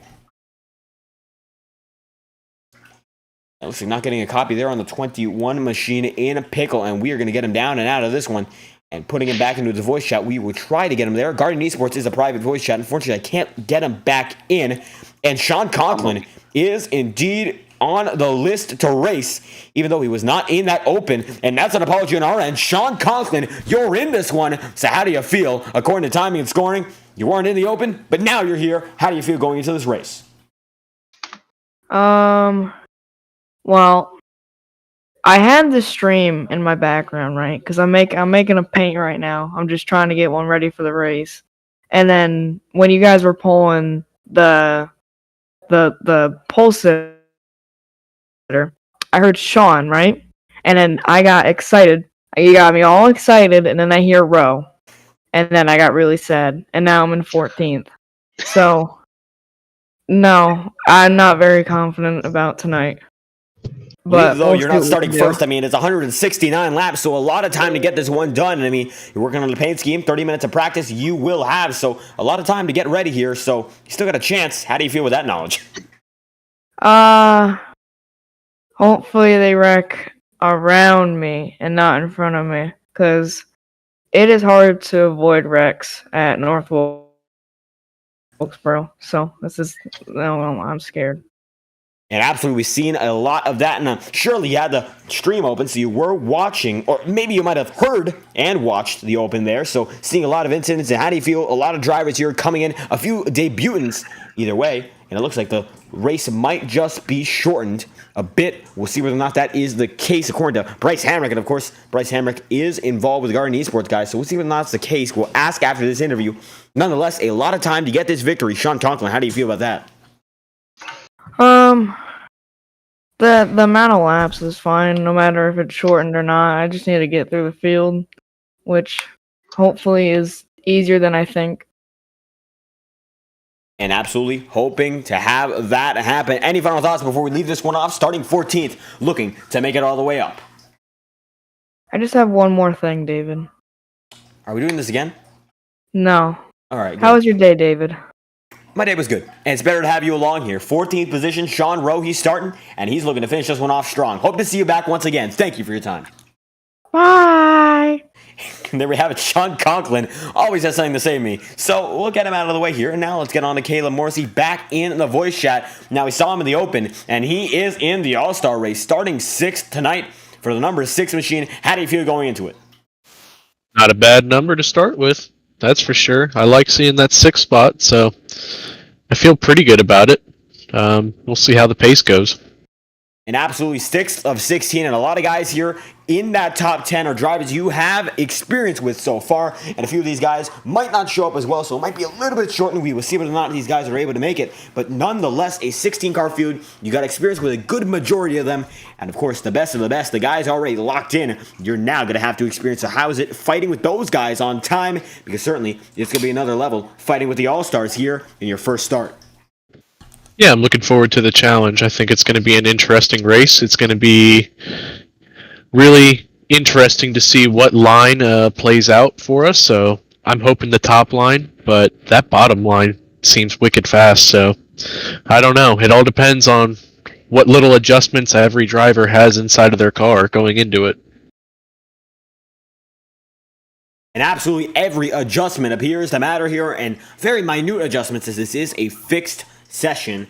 So these guys only have one setup. Only minute adjustments can be made, so it just is about adapting to the grooves. And how is it trying to feel out the grooves lap after lap and eventually finding the one that's meant for the best one? It's really difficult right now because I just feel like currently in this practice session you almost have to run towards the bottom and middle, but I feel like in the race that top groove is really going to kind of expand out. So I'll give it a couple goes.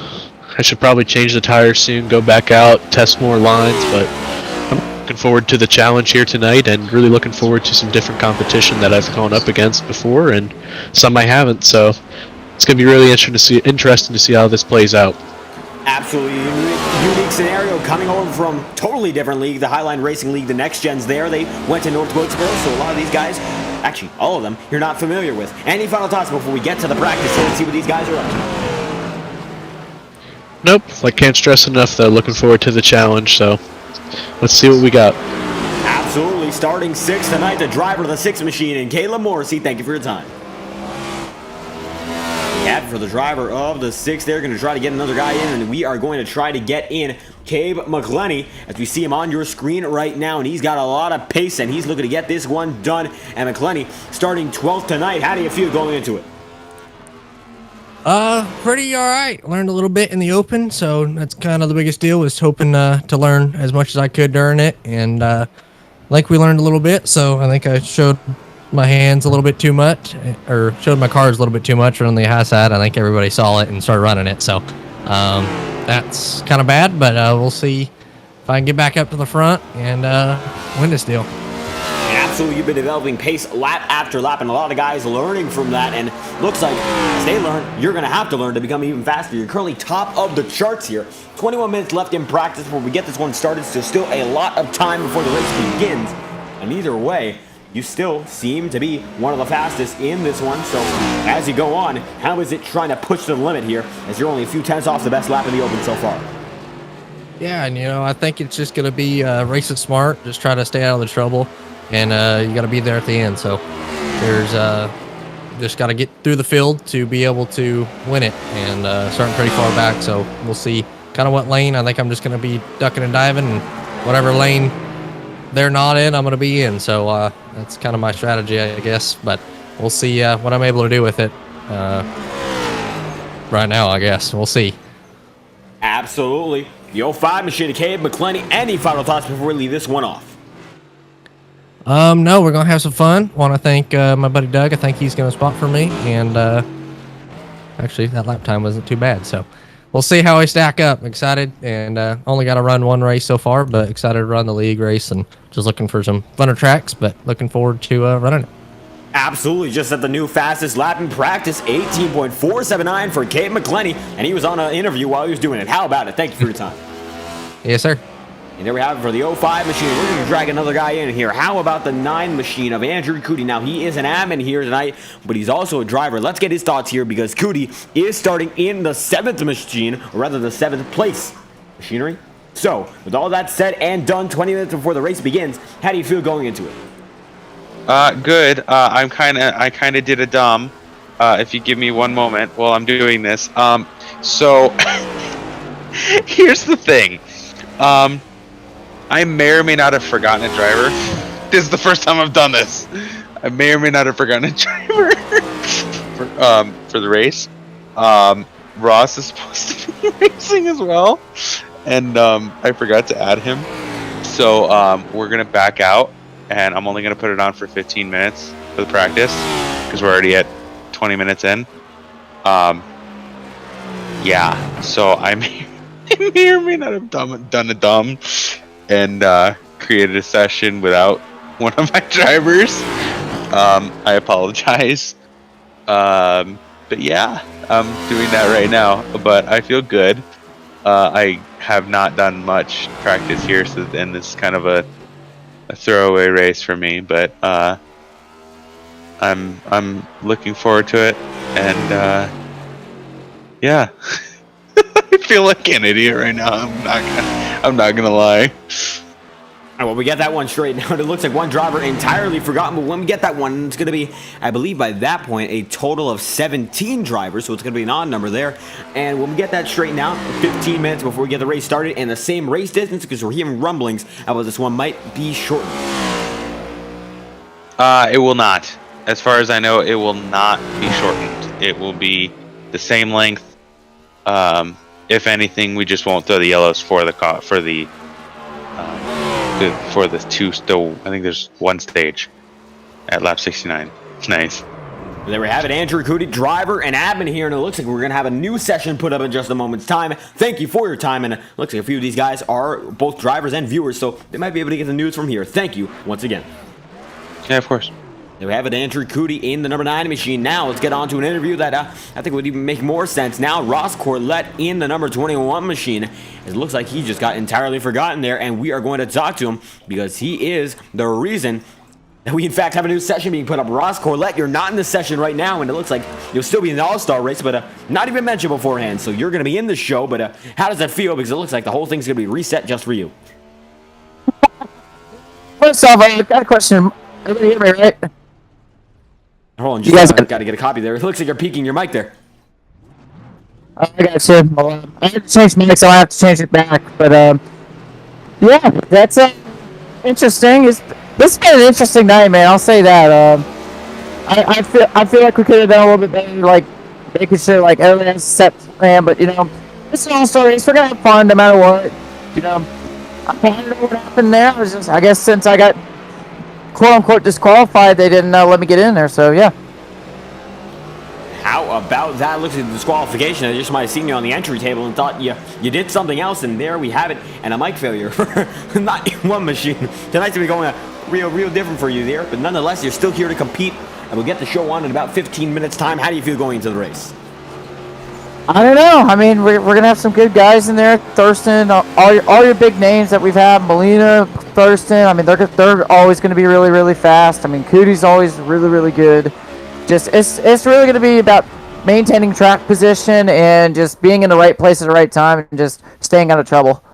But really looking forward to it. Our Driving Esports red card. Oklahoma Sooners number 91 Chevrolet looks good. I'm really excited about tonight. And absolutely going to be a great night here. Any final thoughts before we get on to our second session? And we'll reload in just a moment's time. For those watching, strap yourselves in, lock your doors. We're about to see a pretty wild race tonight. It's going to be a lot of fun. Looking forward to it. Absolutely. Ross Corlett 91 Machine, thank you for your time. Appreciate it. Thank you. And there we have it, Ross Corlett having quite a troublesome time there. As it looks like everyone has left the original session, and we will be right back. And Max Molina will not be racing with us tonight. It still should be a 16-car field. Thank you, Sean Rowe, for letting us know. And looks like Molina, he's had a great season so far. He's up front in the points battle, and it looks like, unfortunately, he will not be racing with us tonight. Very unfortunate, but nonetheless, we'd love to have all the guys we have indeed. And we will read out the point standings, actually, before we get this one back on the way. Still got a little bit of time, so we are going to do just that and see what is going on. Because nonetheless, Max Molina leads the point standings by a total of 60 now. And as it stands, he looks to be the favorite to get this championship in his hands. And it looks like Ross Corlett down by about 60 points on him. And the top two drivers separated by 60. Such a close championship battle at the start of this race in the championship hunt. But now, Molina on his A-game. This will be the first race he's missed. And thankfully for him, it won't be 4 points. New session going to be put up in just a moment's time, so we have to wait on that, and we are under a period of intermission. And it looks like going to be a bit of a change of pace here. The grid has been reset. Ross Corlett being put into 16th, and Kenny Rio going to be put into 17th alongside Matthew Fainoff. So Corlett now going to be put up one spot, and it looks like with Molina not being out of this one, it's going to be 16 cars, although it looks like two drivers being assigned the 17th spot. Not sure what's going on with that one. And everything has been aligned once again. The back of the field changed only a bit, with Thurston, Corlett, and Reel, and Fainoff all having a bit of a kerfuffle there, and they're all going to be switched out, and we can try to get a visual on that in just a moment's time. We do not have one. We are under intermission, live on FDN. So, only so much time before we get the race back underway. Got to thank you all for watching. Night's been going great so far. A little bit of an issue on the server side, and we will be back racing in only just a moment. And as it stands, a lot of guys discussing what's going on here. The discussion, it is raging on. 10 minutes of practice when we get back to the show, so a lot of guys are going to be cut in on their practice time.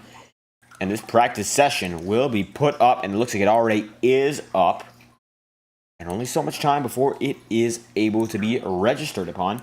And from there, we should have about 10 minutes worth of practice. Only so much time before we do that, so we are going to try to play something for you guys here. We're going to try to go Fireball Talks nonstop. However, it doesn't look like it's going to work. Looking at the systems we have underway, all we can do is wait this one out. We're glad to have you here as we wait. If you enjoyed this race, if you enjoyed the show you had so far, be sure to like and subscribe. It's going to be a great situation that we have going on here, as it looks like we are waiting only about a minute more. If you enjoy the race, be sure to like and subscribe. Always greatly appreciated. Live on FDN, live on iRock TV, and we will be back in only a moment's notice. As we would get that iRock TV logo on the screen. Looks like for a moment's time it was not on the screen, and we will have that back right about now. There it is, as the race has been reset in terms of session. So we only have a few minutes before we get back to the show. Practice cut into. You don't lose anything of that race. Now the grid has been set correctly, and Sean Rowe leads Matthew Brower, Michael Deitch, Kyle Freeman, Bryce Hamrick, Caleb Morrissey, Andrew Cootie, Brandon Redford, and only so many more drivers as we look like we are ready to get back to the show here. Registering for the session, only a moment's time before we're in it. It looks like 8 minutes of practice. Then the race gets underway. Qualifying has already been preset, and the race, we're already set to go for it. 169 laps for tonight's All-Star event. $20 the prize pool for your race winner. Let's see who's able to get it done. Everyone reloading up already. And 11 minutes was the set time, but now it's down to 8. And everyone is moving slowly but surely into the virtual Wilkes County for North Wilkesboro Speedway's host of the drivers' own FORL Cup Series Maconi Setup Shop All-Star Race. And now it stands. We got about half the field right with us. Andrew Cootie Bryce Hamrick, James Thurston, Cade McClenny, Caleb Morrison, Kyle Freeman, Matthew Brower, Michael Deitch, and Sean Rowe have currently loaded in. Stick with us here for only a minute's time before we get back to the show. We have to wait for this one to load back in as we have a server-side issue in iRacing's end. The grid was not set properly, and the preset grid for the All-Star race was missing a driver, and Ross Corlett not featured on the original grid. The wheel spin did not have him, and now Corlett going to be in this race. And the driver of the 91 machine has already situated himself and loaded himself in. Joaquin Stewart currently giving us announcements here. Let's see what's going on, as it looks like now down to 6 minutes of practice, and then we race. For a driver like the man in that 96 machine, it's going to be a hard one, as he's had no practice, although he's one of the best drivers in the league so far.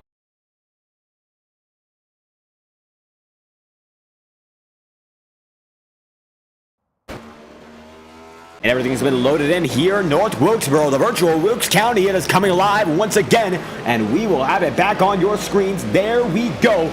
Intermission is over. Now the session is back underway, and we can't be more excited about this one. Cade McClenny already back to setting fast laps, and McClenny already leading over Kyle Freeman, Matthew Brower, and Michael Deitch. The 05, the start of the show, only for now, as Kyle Freeman is in second. And the Fathead Energy Machine of the 29 on his way, pushing through, now going to get almost into the wall there, able to save it. And the Fathead Eyewear Machinery, 213 Simware sponsored as well, able to save it through, as you have one wiggle right behind him. That's Matthew Brower. And with 169 laps of racing, we are gearing up for what will be one of the longest races of the season, back-to-back with the absolute longest in Charlotte. So now it has been a total endurance mode in the FORL Cup Series, 4 minutes and 57 seconds. How do we ride on board briefly and get an uninterrupted lap with a man in the 05 machine and Cade McClenny?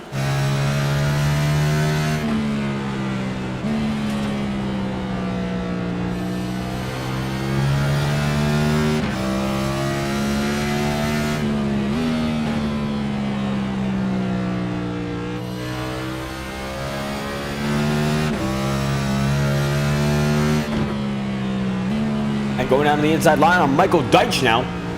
And let's try to watch from the cockpit view for about a lap or so. And you can see he is shifting, and that might be the big advantage for the man in that 05 machine. Third and fourth gear, he's utilizing them to the fullest. So let's watch from the cockpit.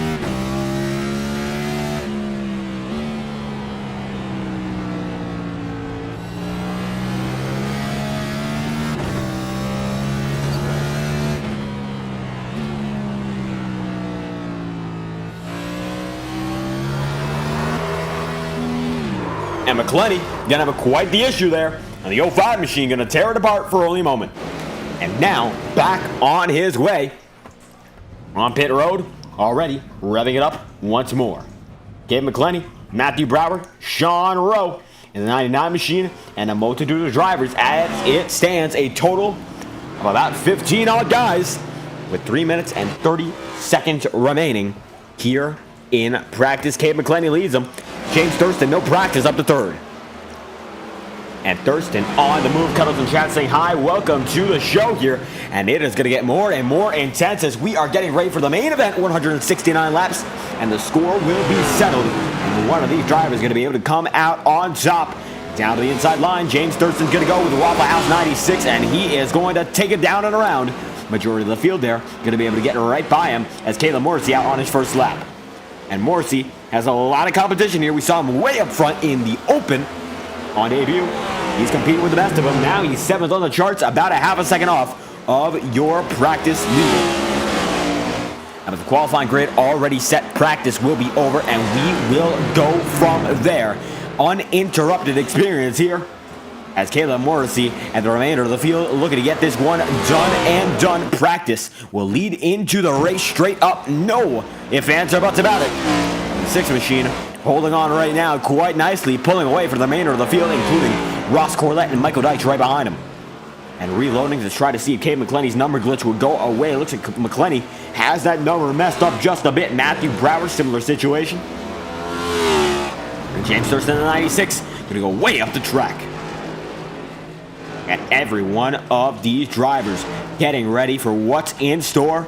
McClenny over Brower, Thurston, Rowe, and Cootie. Andrew Cootie, the last driver in that top 5.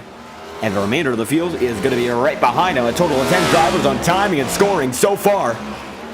And all but one of which, right now, within a half second of your leader in this event. An impressive job by all of them thus far. And Matthew Brower, one of those guys in that 73 machine, holding the torch up for Chevy and dominating for Chevy so far. He's been able to do, with the exception, of course, of a victory. Looking for that win. He's been oh so consistent, time after time, race after race, as Brandon Redford has joined the fray as well. And with Redford in the mix, give it just a moment, as it looks like timing and scoring is glitching up big time and giving us a few incorrect pieces of information. We're going to try to get rid of that as we are getting ready to go racing in just a moment's time here. We will be back in just a moment. The racing, you are not going to miss a thing of it, as Redford on your racing service. Slowly but surely, we are getting geared up for tonight's event. Less than a minute now in a warm-up. Cave McClenny leads James Thurston and the like, as so many of these guys are on such even pace. And we're going to bring it back, see whether or not the timing and scoring is correct here. Now it looks like it should be. McClenny is still your practice leader, and nobody else is on his level. That is for certain. And it looks like everything is back in the way it should be. So our apologies for that brief interruption. Had to make sure the viewing experience is as good as it can possibly be. And we are back with Cave McClenny in the 05 machine, as he should be, according to timing and scoring.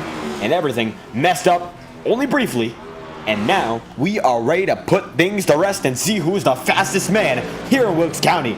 $20. It's on the line. Who's going to get it done? Who else but the driver of Cave McClenny? He's the fastest in warm-up here. Now we get on to the main event. Practice. It is over. Let's see your starting grid for the FORL Cup Series Maconi Setup Shop All-Star Race. Let's find out who's the fastest here in Wilkes County and who's going to be able to get it done and take the money home. And it's money for nothing for some of these guys with so much pace. We'll see whether or not they're able to hold on. The drivers already loading in slowly but surely here. And you can see them just barely on your screen. Caleb Morrissey looks to be the highest placed guy as it stands. The timing and scoring charts, as Sean Rowe, your pole sitter, has just loaded in. And now time to see what these guys have in store. Let's get your starting grid out, as Rowe leads the majority of the field. That looks like the wheels are already pushed all the way to the right there for Rowe. Might have an issue there, and that might be a visual glitch. We will find out, as Sean Rowe is your pole sitter, with Matthew Brower in second, Michael Deitch in third, Kyle Freeman in fourth, Bryce Hamrick in fifth, Caleb Morrissey in sixth, Andrew Cootie in seventh, Brandon Redford in eighth, Jordan Herring in ninth, Cave McClenny 10th, Dustin Pickle 11th, Sean Conklin 12th, James Thurston is in 13th, and Ross Corlett is in 14th. And that is your field as it stands. It looks like 14 cars out of the 17 that were projected to settle the score in this all-star race. 17 eligible, and only 14 will fight for the prize. And what a show it will be when they get this one started. And the men up front, they know what this is all about. Rowe, Brower, we've seen them time and time again contending for victory like it's nothing. And a driver like Rowe looking to put himself in the spot. Well, Matthew Brower looking to get his first victory in FORL competition. Even if it isn't points paying, it's still going to be vital to getting him some respect and retention here in the FORL Cup Series. Coming down the stripe, it's going to be a great one. Rowe, Brower, Deitch, Freeman, your Season 1 champion, your current points leader's teammate, Brower, the king of the bridesmaids, and Michael Deitch there as well. Green flag is out, the pace car's in. Let's get started with the Maconi Setup Shop All-Star Race, and Brower gets an all-star start. And Rowe already falling back big time. 3 wide down, Kyle Freeman getting it really rubbed up. Michael Deitch going to get involved as well. Caleb Morrissey going to back off. Side by side, coming to the stripe for second, but for first, Matthew Brower leads the first lap of this event. And now everyone's getting shuffled. Brower has a great lead so far. But the remainder of the field not able to hold on. We got a wreck already. It looks like 2 laps in as a 169. One's going to go around. Caleb Morrissey almost in the wall. And he's able to save it here. No fast repair. So it's all or nothing here and now. Let's find out what happened. Caleb Morrissey in the remainder of the field. It looks like a lot of guys going to be able to go around that one. And let's see. Morrissey getting right up to him. And the mix-up pack. You can see one goes around. That's James Thurston. And now Brandon Redford tags a few guys back there, and Morrissey loses it right there as well, and we're going to try to find out, because James Thurston gets around nonetheless. Ross Corlett spins it. Let's see his perspective, because certainly he's caught up in a different way. As you can see, trying to speed it up for only a moment there, and Corlett sees himself piling into Sean Conklin. Redford on his way as well, and 4 laps in out of 169, already our first wreck of the night. And Corlett back on his way already. And 4 laps into this all-star race, we see our first wreck. It's a big one. There's a few guys already back on their way, and Sean Conklin almost wrecks with Ross Corlett there. As Sean Rowe leads Kyle Freeman. 4 laps out of 169 thus far. And Rowe still leading. As it stands, the driver of that 100. And 99 machine not here, but the 99 himself is. And we are not going double file that time by 5 out of 169. This race will go much quicker as a result of these caution laps counting. And 5 of 169, the first 69 laps will be the first stage. From there on out, we have a 100 lap rundown. Freeman in second, and Bryce Hamrick is in third, Cade McClenny in fourth, and Jordan Herring is in fifth. And Rowe, not the best start, but nonetheless able to claw it back as Matthew Brower already going down pit road here. In the Brower machine, that 73 actually looks to be about a lap down already. He might have just disconnected immediately. And he leads those first few laps, and he is done and done. Rowe is your leader, an unbelievable circumstance. Your leader down and out. As if something happened, we're not sure what. Certainly, he's not happy about that one, and his race is already over. We'll try to look and see what happened there, because Brower's certainly out of this race a bit too early. A premature end for the driver who started this one on the pole position. And down to the stripe they go. Freeman, Rowe, down to the inside line, the pace car is, and now we go green. First restart of the night. And Rowe gets a monster start. And according to timing and scoring, Matthew Brower did not lose any much time. We're going to try to find out what happened. Green flag is out, 7 laps in at 169. We're going to try to see what happened there to Brower. Instant replay we are looking for. It looks like Brower might have just parked it immediately, and he was in this one. That's for certain. We see that he's on the track, and we're trying to find out, as you can see, slightly opaque there. And trying to find out why Matthew Brower might have left so soon, as we already appear to have a second incident on the racing service. Just trying to find out our pole sitter, outside pole sitter nonetheless, who led those early on laps, looks to have gotten into an incident with himself, if anything. Although, no, that does not appear to be the case. And Matthew Brower certainly having some trouble. He disconnected immediately, and nothing causing that one. Brower just down and out as Sean Rowe leads over Cade McClenny. And they are side by side for the first position. Let's find out what's going on. And McClenny, Rowe, 10 laps in, a total of 169. And down to the inside, it looks like now Rowe's going to be using a much more impressive line on the inside. It looks like Cade McClenny using a more convenient and conservative line on the outside to keep himself going. Caleb Morrissey now fighting within the 7th position battle here. As these guys are all bundled up, it's for a total of 5 spots. Kyle Freeman is still holding on in 3rd, and Jordan Herring is in 4th. Behind him, Bryce Hamrick in 5th in the blackout number 94 machine. And from there on out, Sean Conklin in 7th, and Caleb Morrissey is in 8th. Morrissey slowly but surely trying to gain in on this battle. That time by with about 1/10 of a second quicker than a good majority of these guys. And how about it? The battle for 3rd rages on, and these guys are oh so close. And now Harry goes way high. This is about a 3 wide in Wilkes County. How about that for a short track? And these guys with short track tempers not in sight. They're racing like it's a big track with all the width that they're taking up. Herring goes 3 once again. Sean Conklin there. Kyle Freeman still holds on to 4th.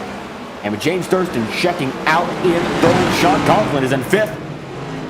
And these guys are fighting like there's no tomorrow. Bryce Hamrick still there. Caleb Morrissey slowly but surely gaining in on this battle here. That time by he was even quicker than the likes of Sean Conklin, Jordan Herring. And he is slowly but surely getting up into that top 5 as Sean Rowe and Cade McClenny continue to battle on. 14 laps in out of a total of 169. And 169 laps to decide this race victory. What a total that these guys have to put on. It's a race of endurance, a test of what you got lap after lap. And this track, North Wilkesboro Speedway, never stops testing you as Jordan Herring going to fall off the ladder. Looks like a big incident there for the driver of the 33. It's a single car incident, and he is back on his way already. Let's find what happened here. The 33 machine already looks to be in trouble. Inside, Herring goes. And that inside line tries to keep it together. Just gets a bit too squirrely, and that is all she wrote for the 33 machine. Back on his way, he'll have to go. Now, Bill Ford Proud looks like it's still together for the most part, but the front end certainly going to be caved in just a bit. And the 33 of Herring on its way. Cade McClenny still leads over Sean Rowe. James Thurston slowly but surely gaining on the lap car of Matthew Brower. And Brower is back. Might have been an internet issue, might have been a power issue, a load of things that could have happened there, but give or take, a mechanical failure in real life is going to cause the Brower machine to now be several laps down from what was the second spot. Sean Conklin, 4th, Hamrick in 5th, and Bryce Hamrick sees that Kyle Freeman, the driver he's racing with, has a lot of pressure now as Caleb Morrissey goes all the way up to the high side and is trying to make something happen for himself here. He is getting awful close here. Slowly but surely, watching the blimp cam, the gaps close time after time. Hamrick might be holding up Kyle Freeman there just a bit. And Freeman, your season 1 champion, holding on quite nicely. 19 laps in of 169, and right now he looks to be showing that his first season pace is no fluke. He's keeping it up there, and the youngest driver in this field is fighting as side by side Sean Rowe, James Thurston go, and Thurston already powers out.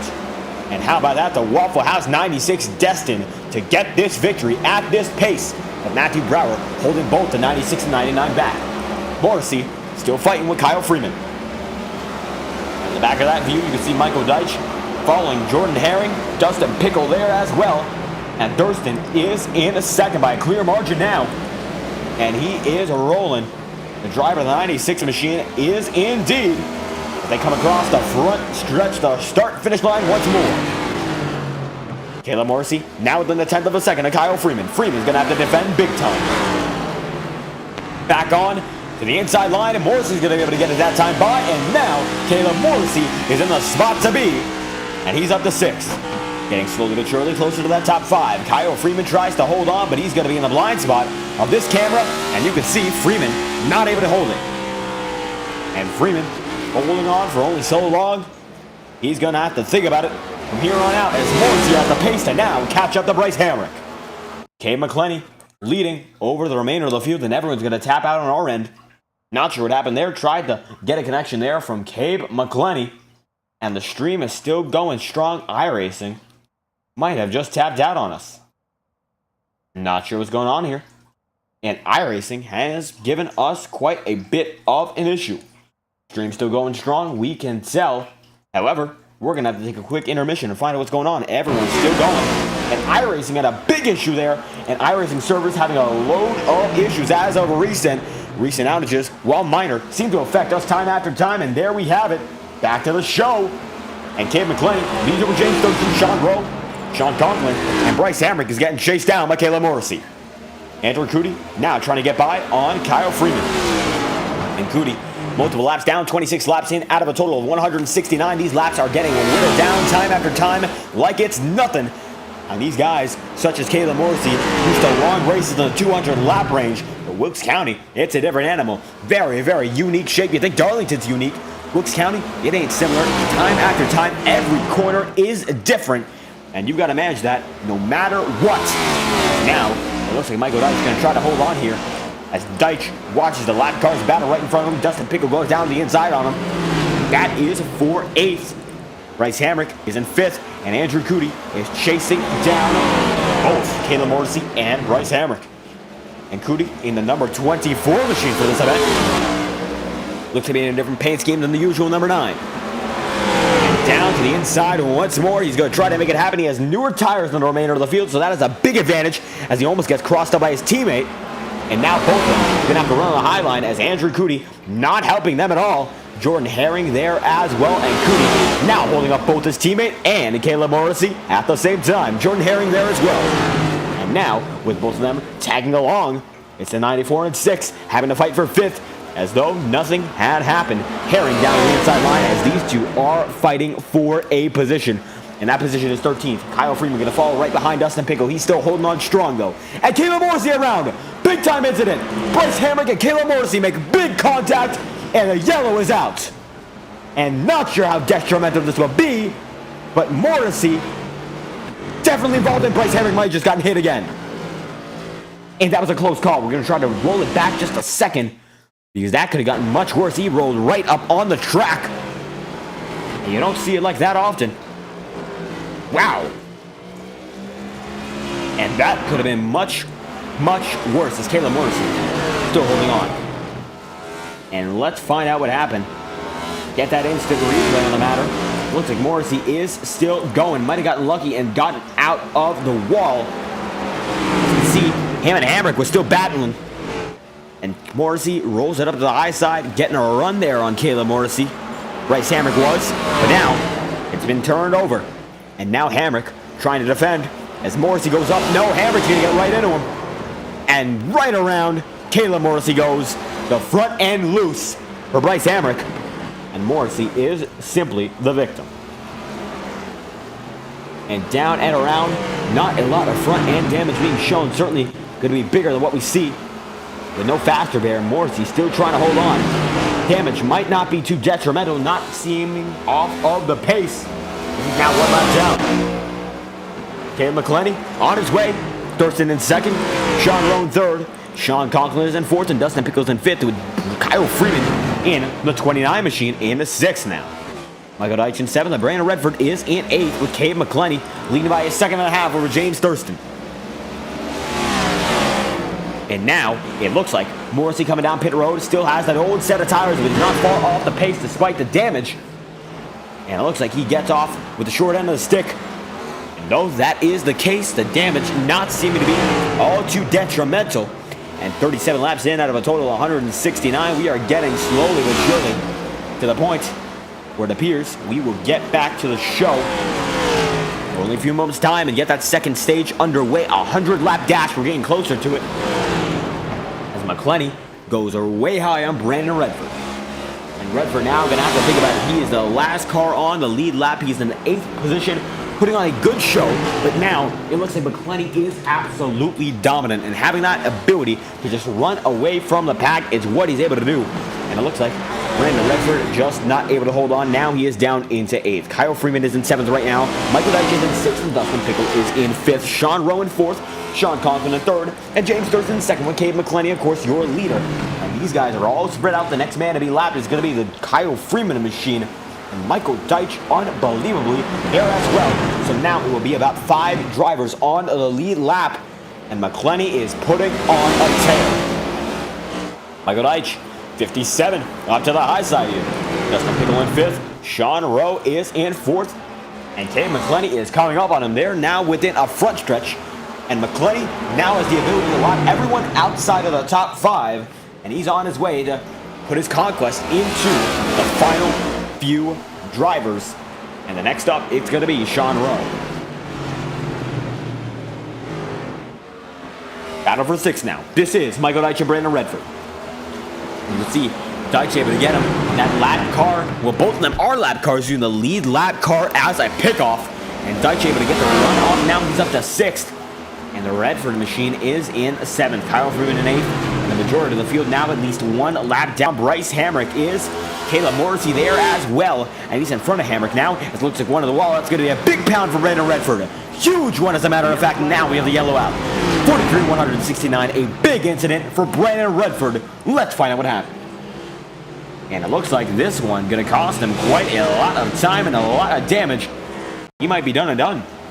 And that was netcode. Let's roll it back just a bit there. As you can see it maybe just a bit using the replay cams. We are going to find it. And Kyle Freeman comes up the track. Netcode City. And Redford down and around. That car is absolutely pancaked twice over. And that is no good for the man in that 12 machine. He's going to have an awful lot of trouble keeping that one up. There's no fast repair in this race. He might be done and done. I am not sure if he's got what it takes to keep on going, but that damage is going to be substantial. Unless auto repair is on, it looks like, as a matter of fact, it might just be. And auto repair being on is going to alleviate the issue of damage, and everyone going to be able to have a clean car as Sean Rowe leads over Cade McClellan according to timing, scoring Michael Deitch now out on the track.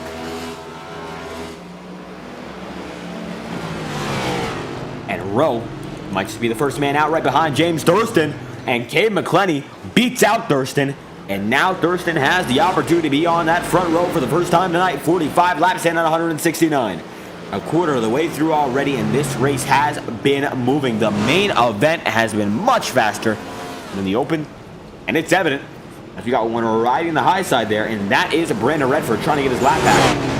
And it looks like damage does not matter in this event at all, as Redford is pounding the outside, just trying to make his way through at full pace. And damage looks to be automatically alleviated here tonight. And he is getting that thing all scraped up on the right side, just waiting for it to come back in. And that it will. We'll focus on Brandon Redford to see whether or not that is the case. It should be. According to the way things are going, it looks like that is indeed the way this one is set up. Infinite damage repair. And that thing's going to be pounded out in just a moment's time as he's still taking it up to the high side like there's nothing wrong with it. Don't see that all too often. And Doug Gazelle not in this race. However, he would be eligible for it. And now down to the inside line, Brandon Redford goes once again. And trying to get that fast repair once more. Just get himself situated. And there we have it. An infinite fast repair here for the driver of the 12 machine. And Ross Corlett, your leader. Waiting for the pace car is Cade McClellan. He's in second. And he's losing an awful lot of time. Ross Corlett is. Looks like now he's going to the end of the line, and Bryce Hamrick almost hits him. McClellan leading over Thurston. 47 in at 169, and McClellan has been on a tear. An unbelievable job for the driver of the 169 machine. Thurston goes up to the high side there. He's going to be in second, and Sean Rowe's going to be in fourth, right beside Sean Conklin in the 54. The Empire 57 now in the sixth spot, as he's going to choose that inside line, and Kyle Freeman gets the edge there in fifth. And from there on out, Kayla Morrissey in seventh. Andrew Cootie looks to be in eighth. And everyone who was a lap down has gotten their lap back. We are going to get this show back on the road. And it's led by Cade McClellan. Who else? Because this man's been on top of it all race long. One more lap before we get this one underway.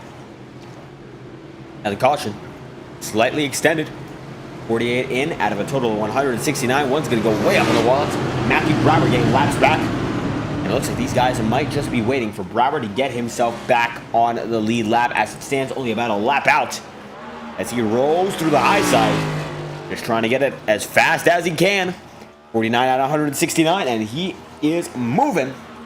He might be able to get it back this time by. We will see whether or not that's the case. Ross Corlett, the final driver on this lead lap pack. And this time by, it looks like they will go green no matter what. Pace car's in. Cade McClellan gonna lead him through. We're green once again. Big time start for McClellan. And we got one in the wall already. It's gonna be Ross Corlett. He's back on his way, but that's a big time incident. Single car. And McClellan leading the field. James Thurston in second, and Sean Conklin in third. Sean Rowe in fourth, and Michael Deitch in fifth. Kayla Morrissey in sixth, and Andrew Cootie is now fighting with Kayla Morrissey. And Morrissey down to the bottom, side by side. He's going to go with Kyle Freeman, and Freeman is holding them off here. The Fathead Eyewear machine going to go way high here, and three wide for only a moment. Andrew Cootie there, but Kayla Morrissey, he's still holding on. Now he's in the sixth spot.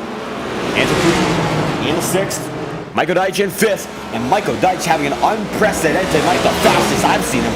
Perhaps in any race, we've seen him get podiums in IORA, but he's been able to get a savvy strategy call on pace tonight. Deitch might just be finding his home as a North Wilkesboro driver to beat. And he's going to go all the way down to the inside lines. We say that, and he saves it, but he's going to lose every spot he had. How about that? And what a commentator curse, but he's able to save it. Extreme turn of the wheel there. And he's able to hold on to it. Andrew Cootie fighting with Kayla Morrissey. And Morrissey putting on a great show on debut in the top five.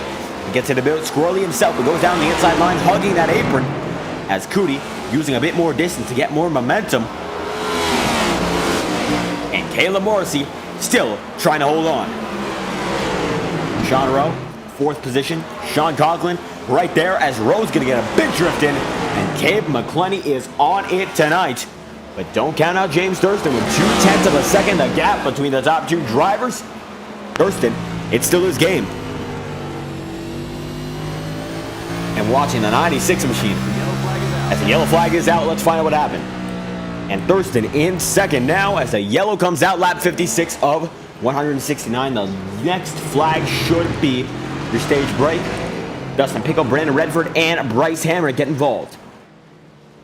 And let's find out how. And it's a big one, that's for certain. 3-car battle, and it's going to lead to calamity. These 3 are going to get involved as Hamrick there with Redford, door banging, and they tap each other. Freeman's able to escape it, only for now though. And Redford taps Hamrick, takes him around for a ride, gets Michael Deitch involved as well. And then Ross Corlett able to make it through, and he will get into it. Not at all, he's just going to lose an awful lot of time avoiding it. And Bryce Hamrick involved there with Brandon Redford. And big time contact. Infinite Faster Bears doesn't matter all too much as he's going to push down that pit road. And now he's going to get his Faster Bear. Infinite Fasties, a great way to keep on going here. And with all that opportunity, you can still risk it just a bit and keep the show rolling. Kim McClenny, though, needs 96 laps in. Not just yet. It's 58, and the 96 right behind him. Sean Conklin in 3rd, Sean Rowe in 4th, and Matthew Brower in 5th. Caleb Morrissey going to choose that inside line, it appears. And now he is in the 5th spot. Matthew Brower having a great race so far, in spite of the fact that he was able to disconnect very, very early. He is back up front, and he's made all of his laps up, and he will be back in contention for the victory. If he's got the pace to hold on, he should have the opportunity to do so. As Zach Todriff coming into the chat saying hi, welcome to the chat, Todd. And looks like unfortunately you weren't able to make it tonight, but nonetheless, a great show being put on. We hope to have you back next week. The remainder of the season is going to be as exciting, and hopefully we have you there along for the ride. And of course, a lot of things planned for Todriff here. 12 hours of Daytona with the NASCAR Cup Series, Xfinity Series, and Truck Series machines, and hopefully the ball is going to keep rolling on that one because what a concept that would be. And a lot of these guys looking forward to run that if that is going to indeed happen. Hamrick holding on here. As the next race after this one is going to be Milwaukee, the mile coming up after this week. And here we go once again. Cabe McClenny leads James Thurston. The restart back underway. 60 laps in out of 169. These guys are rolling strong. And James Thurston is there as well. Sean Conklin looks like a little bit of scuffle back in the back. And it's going to involve Hamrick and the driver of Redford. Let's find out what happened. This looks to be revenge. And let's find out why it happened. Is Redford there with Jordan Herring. The 12 machine still holding on. Oh, and Redford's going to get real squirrely. Gets up to Michael Deitch and gets into the Bryce Hamrick. No revenge, just a multi-car incident that does not bring out your yellow.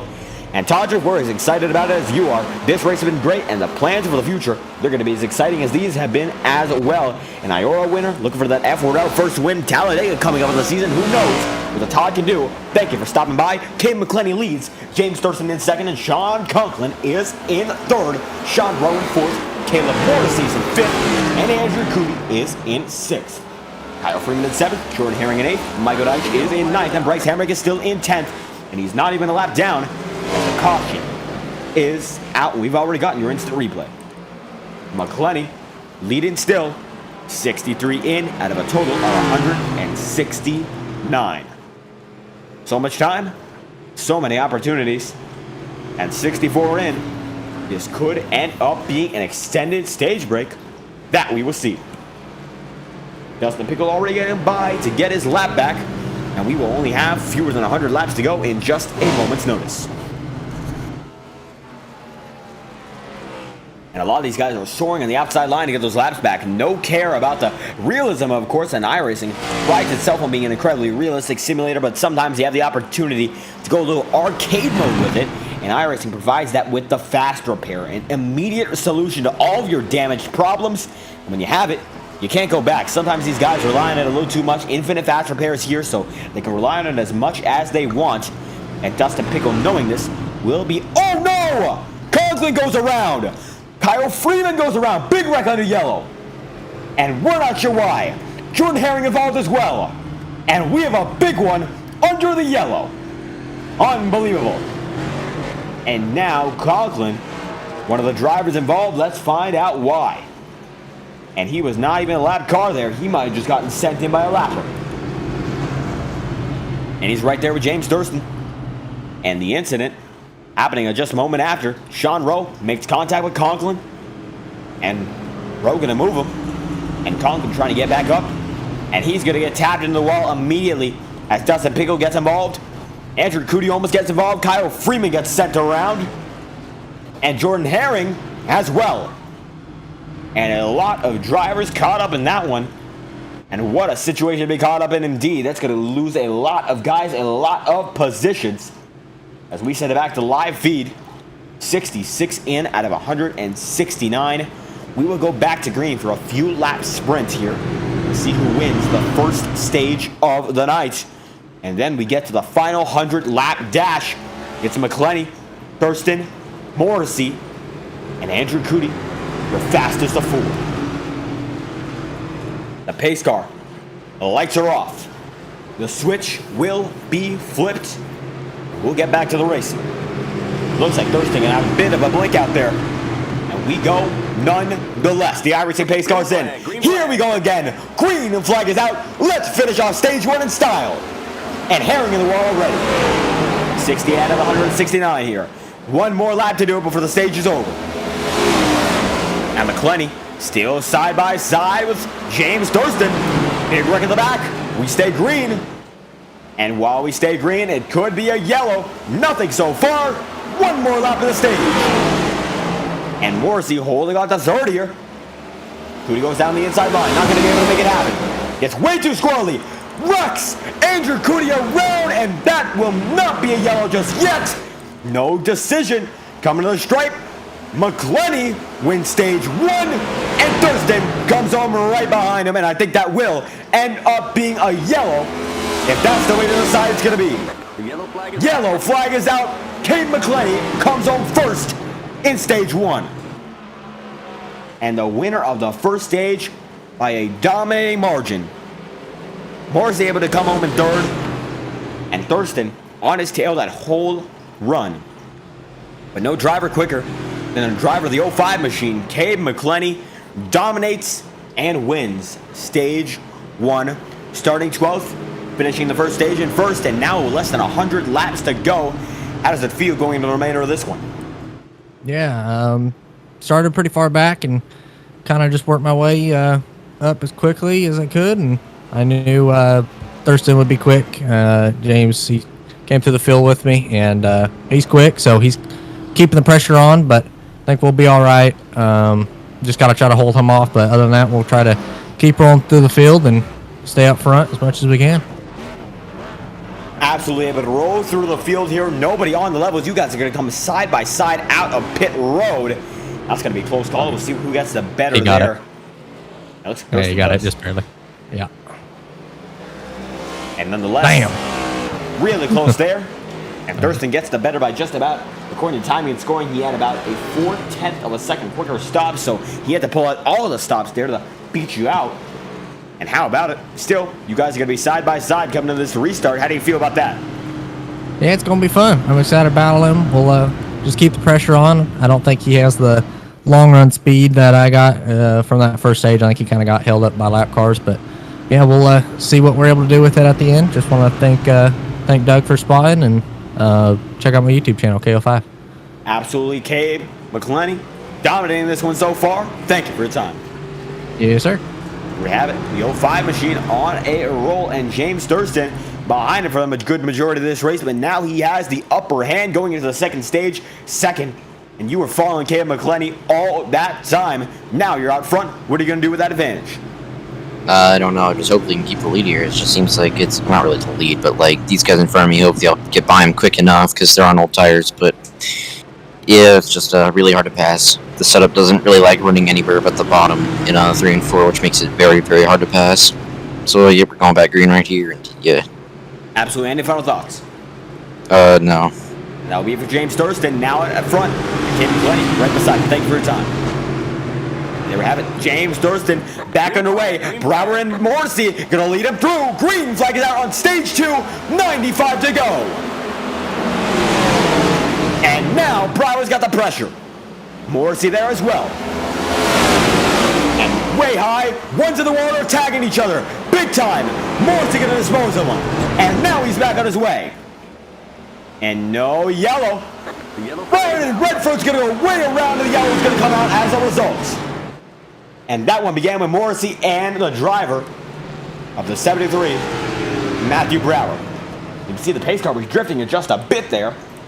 And let's find out what happened. A lot of incidents and a lot of time. Let's run it back the entire restart. And the chopper cam going to give us a great explanation of everything. And you got a great start. Morrissey there.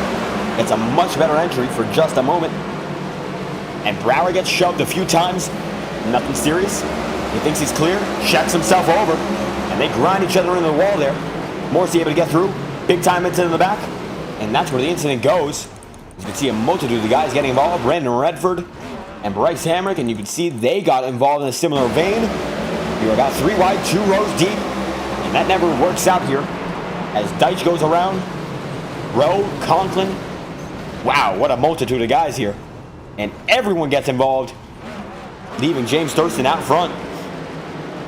With Cade McClenny in second, and Caleb Morrissey is still in third. And how about it? Gonna get back to the live feed here. Top 3 drivers the same, they're just in a different order. And Thurston leads over McClenny and Morrissey. And he's got the edge for now. 92 laps to go. Still a lot of time to get this one done. And the man out front, the 96, looking to get the victory. Well, he didn't have practice in the open like McClenny and Morrissey did. He's got something that they don't, and it looks to be that advantage in the lead so far. And having that means the world, as we are going to settle it once again. Morrissey down to the inside line. The 96 of Thurston down to the inside himself. McClenny up high. Morrissey down low, and Sean Conklin is in fourth, but James Thurston still leads, 91 left. And the first 100 laps here, they've been flying. Now, the remainder will come shortly. 79 laps, 10 out of 169. It's going to become 80 this time by. Let's go back to the action. Green flags out, 90 laps to go. Thurston gets a great start. If we're going to be able to roll off here quite nicely. Conklin side by side with Morrissey. And down to the inside line, it looks like Conklin has the edge. But now they're still double file.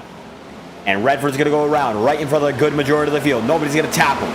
Yellow flag not coming out as a result.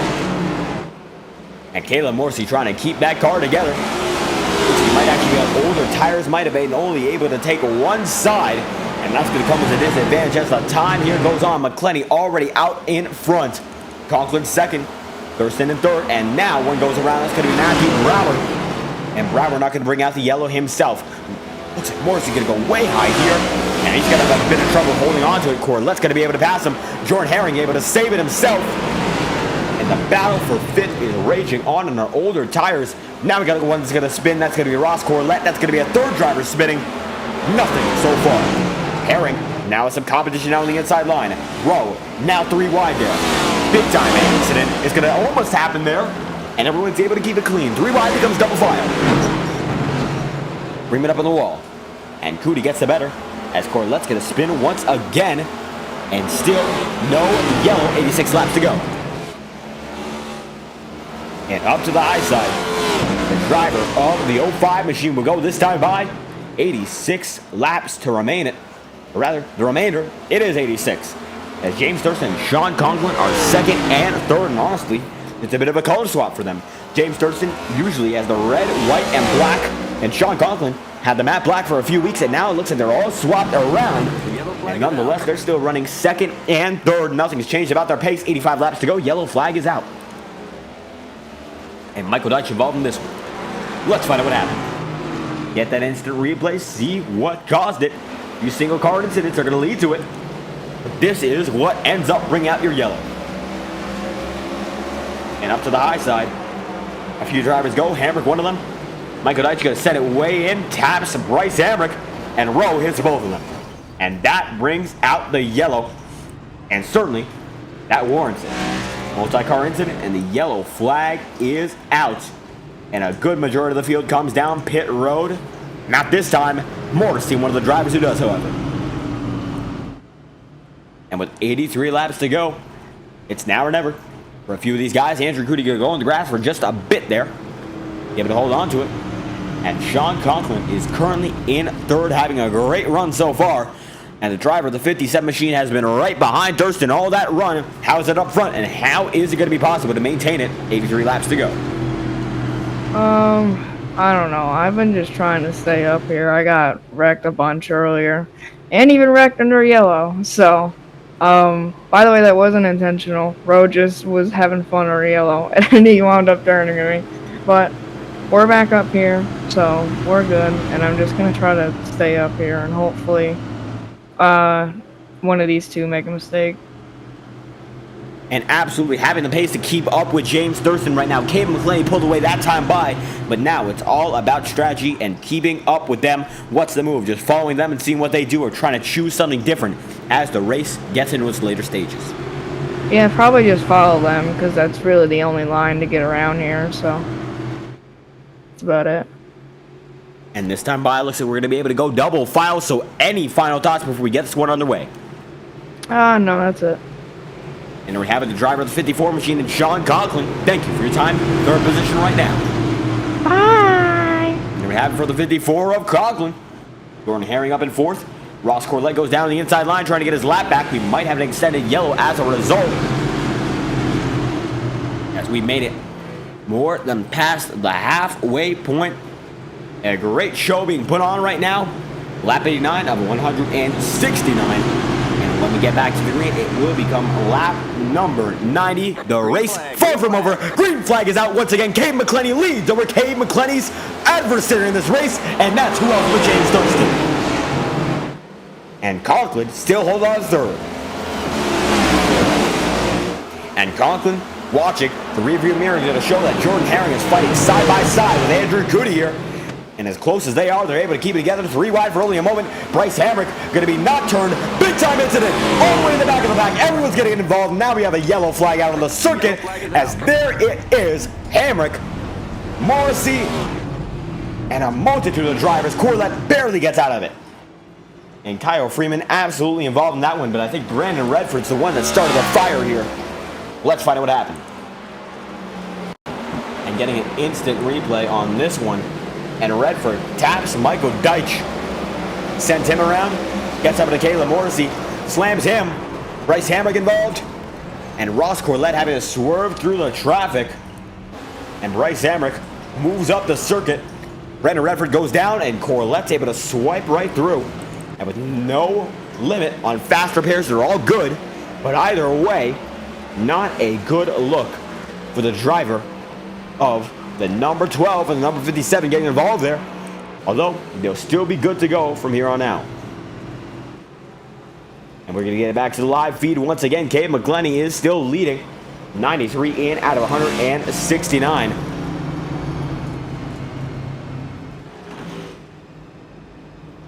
And how about it? Andrew Cootie up to second now.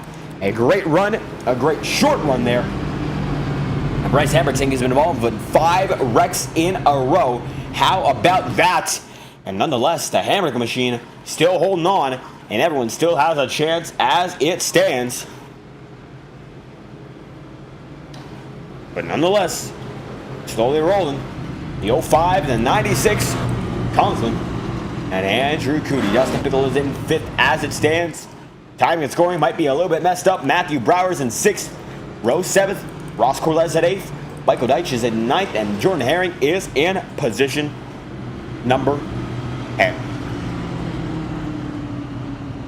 And Cade McClenny leading over the remainder of the field so far. 76 laps to go, 94 we have gotten through, and James Thurston in the 96, still trying to figure out what's going on here because McClenny has been on top of this race. No matter when, no matter where, nobody appears to be faster, and his fastest lap certainly as the field trounced. He's about a tenth up on James Thurston's fastest, and nobody on his level, in his range. And it is evident the man of the 05 knows what he wants out of the car, and he is getting it. 75 laps to go. Almost in open race territory in terms of length. And the All-Star race coming toward its final leg. Pace car is off. Green flag again. Now it's going to be lap 96. 74 laps to go for the 05 and the 96.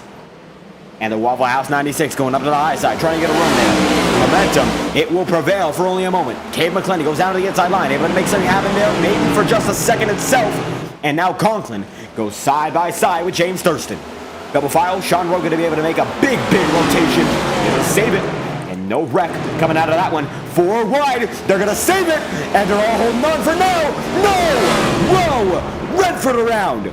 2 cars down and around, and a yellow flag is not out yet.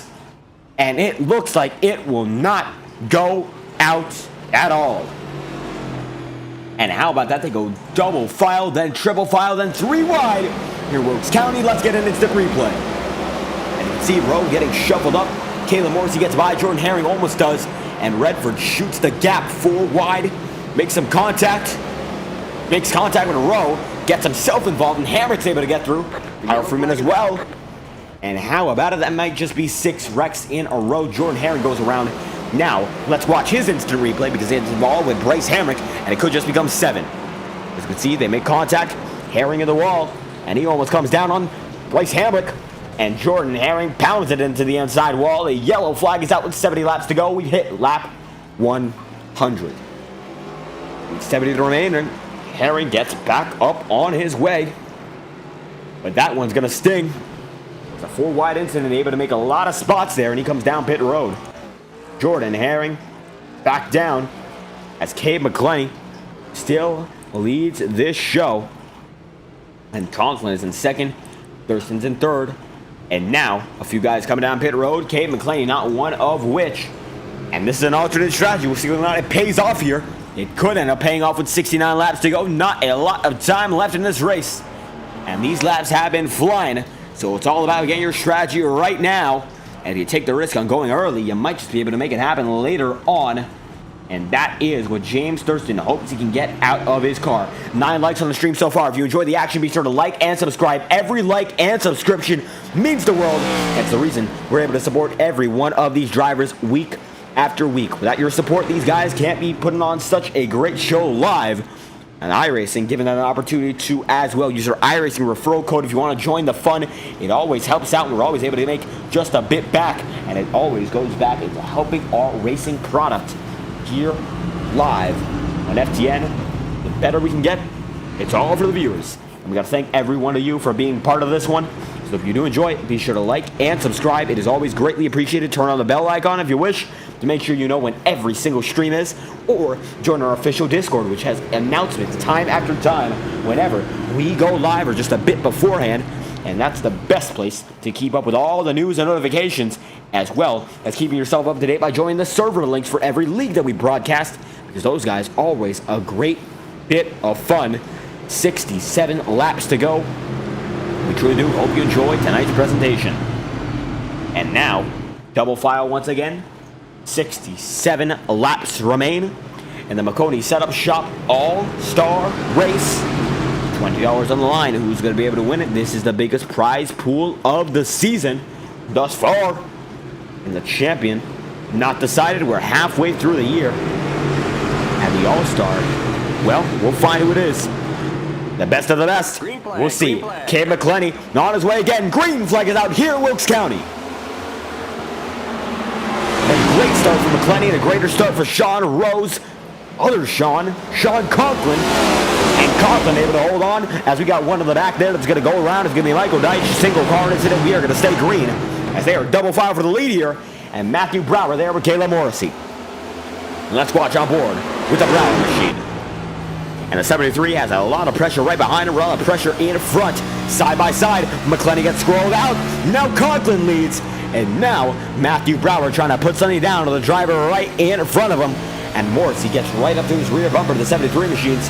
As Morrissey now has some pressure from James Thurston. McClenny gonna make contact there. The two leaders gonna go almost around. They save it, and Caleb Morrissey's our new leader. Unbelievable. New race leader, it's the 6 machine. And now let's find out what happened. James Thurston able to get that lead back. It might look like he has it now, and it looks like he does. They're double fire for the lead. And Cade McClenny involved in that one, and he did not want to be. Let's see what happened here. As he was up there in second. The battle for the lead is still side by side. And Morrissey now looks to be losing just a bit of time. And you can see they all get into each other. Morrissey going to make a nice move out. And everyone else going to lose some time. Thurston is your race leader now. An unbelievable job. As Thurston leads Caleb Morrissey with 62 laps to go. Cam McClenny is still in third. And Morrissey on debut running with the best of them. And it's been a while since he ran the Next Gens. The Highline Racing League's High Point Premier Series. It ended a few weeks ago last season. And we are waiting on the next. But as it stands, Morrissey, he's had it pretty tough. Making his way through, had to run through the open, and now he is all the way up. He did not get himself locked in. As Dustin Pickle going to give a bit of trouble there for James Thurston. He's going to have to compromise his line, and Pickle going to let him right by Caleb Morrissey. And he's almost there, almost makes contact, but now it looks like the 05 of McClenny able to hold on and perhaps make a position out of that himself. 60 laps to go. We got a big wreck in the back of the field. It looks like the yellow flag will be out. This is a big one and a smoke show. And the yellow flag is indeed out. And 59 laps to go. Unbelievable. And let's find out what happened. Instant replay on the matter. Let's see. And maybe this is something we can understand. Down to the inside line. Sean Rowe. Up high. Matthew Brower. And Dustin Pickle. Sean Conklin made contact. Big time incident there. And Redford involved with Kyle Freeman. And a big hit for Sean Rowe. Matthew Brower on his way. James Thurston here to stay as the leader. So now the 96 has the edge over the remainder of the field as Caleb Morrissey and James Thurston stay out. Cade McClenny, that time by, looks to be coming down pit road looking to get some new tires and perhaps play the undercut himself with 57 remaining. And now everyone's rolling in, trying to make it happen. This could be the most strategic call of the night, now or never. Thurston leading. Caleb Morrissey's in second. Sean Rowe is in third. And no matter what position you're in, you still have the opportunity to get this victory. And it's a great thing to see all these guys still competing, no matter what. McClenny in third, Bryce Hamrick in fourth, Matthew Brower's in fifth, Andrew Coody's in sixth, Ross Corlett is in seventh, and Kyle Freeman is in position number 8. And the 56 machine, he's not on the track, but the 96 leads with 56 to go. Nobody on the level of James Thurston so far tonight. Morrissey is in second, Kay McClenny in third, Bryce Hamrick is in fourth, and Matthew Brower is in fifth, Andrew Coody in sixth, and Ross Corlett is in seventh, and Kyle Freeman is in 8th. Don Conklin, as it stands, is in position number 12. Now, Thurston out front, double file, we are going to go, and Morrissey goes to the inside line for only a moment, a fleeting thought, as we would go green next time by Caleb Morrissey. And Sean Conklin fighting for only a moment as James Thurston leads the 6. Cade McClenny, who's dominated this race so far, still in third, having the opportunity to get this one done. And he might be able to take that lead back this time. We'll see where he lines up. The choose rule in effect. And no strict guidelines, just got to choose your line in an effective manner. However that may be interpreted. And Thurston inside, Morrissey outside, and Cade McClenny takes the inside with Bryce Hamrick there in the 4th spot, rounding out the outside there for the 2nd row. Guardian 4th and 6th, with Cootie in 6th, Hamrick in 4th. And it looks like a bit of shoving in the back of the field here. Redford and Kyle Freeman. And Sean Rowe on the back bumper there. And Brandon Redford getting no break. James Thurston leads Caleb Morrissey back to the stripe. Green flags out once again. Let's make it 53 laps to go. We're green once more. Way high for Thurston. He's still going to be able to keep that lead. Cade McClenny goes down to the inside line, gets one spot. Now looking for 2. And McClenny has the perfect setup tonight, it seems. Everyone was running the same setup, but he has this one on lock no matter what. Lap after lap, nobody faster. And now James Thurston trying to pull out a gap on the man who brought disaster to everyone else. The 05 of Cade McClenny looking for that spot up front once again. Morrissey is in 4th now as Matthew Brower fights it for 3rd. Let's watch on board with James Thurston. Riding on with the 96 machine, you can see how close this. We have one spinning in the back there. Going to be able to save it. That, I think, is Sean Rowe. Yellow flag is out nonetheless. And we will not be able to run with James Thurston there. As Thurston not going to go around, but it will be Sean Rowe involved. However, Dustin Pickle and Michael Deitch going to get involved as well. Let's find out what happened there. Big incident. And certainly you can already see the Dustin Pickle went around there. Michael Deitch involved as well. Alongside these two, Sean Rowe has a bit of an issue. And Ross Corlett going to shuffle himself back. Kyle Freeman there. And Deitch goes way high, trying to make it happen. Cootie gets in the wall. Redford's going to tap. And the 57 goes all the way around there. And the 57 taps the Pickle. And that brings out your yellow, a multi-car incident once again. 49 laps to go. And even still, with 49 remaining, here we have it. Pickle, the 21. Thurston, the 96. And the 96 of James Thurston has been on a tear. 121 laps in. It's been he and McClenny holding this one off. And nobody has been faster. 20-lap old tires for James Thurston, and they have worn in quite nicely. And nobody else quicker. And nobody else has the power to keep up with him so far. Cade McClenny getting close. And he might be able to make it happen. Next time by, we will see. But the 96, surely having the advantage right now with the clean air. 48 laps to go. Less than 50 now. Closing in on the final laps of this event. And with every lap so short, under the 20-second marker. If we go from here on out under green, it's going to be a quick dash to the finish. And these guys are playing this one out. That is for certain, giving each other every opportunity to get that victory. And slowly but surely, the men up front, like the 96, the 05, and now the 73, have been able to pull away, and aggression will become a key factor as the race goes on. No points, money up for grabs. These guys will push like their life depends on it if they get the victory. With $20 on the line, anything could happen. The 96, the 05, the 73, and the 94 of Bryce Hamrick. And there we have it. These guys getting ready to get it underway. The 96 leading so far. The pace car's off. We are green again. 47 laps to go. It's going to become 46 laps to go. Let's go racing once more. And a great start for James Thurston, Caleb Morrissey already around, Andrew Cootie around as well. This could be another caution. It looks like it will be if these guys don't get it rolling. And now they have it. 3 cars have spun, and the yellow flag is not already out.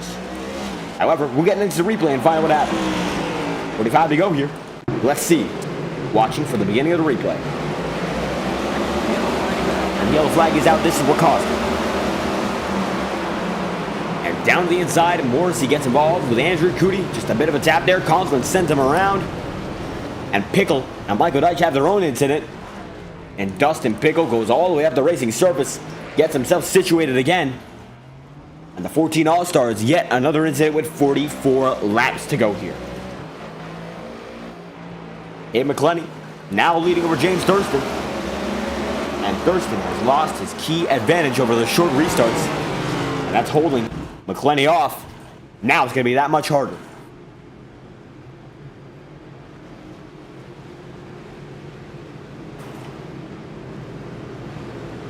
The iRacing pace car slowly rolling here. And the 05 leading the race. What a race he has had. Led the most laps by far.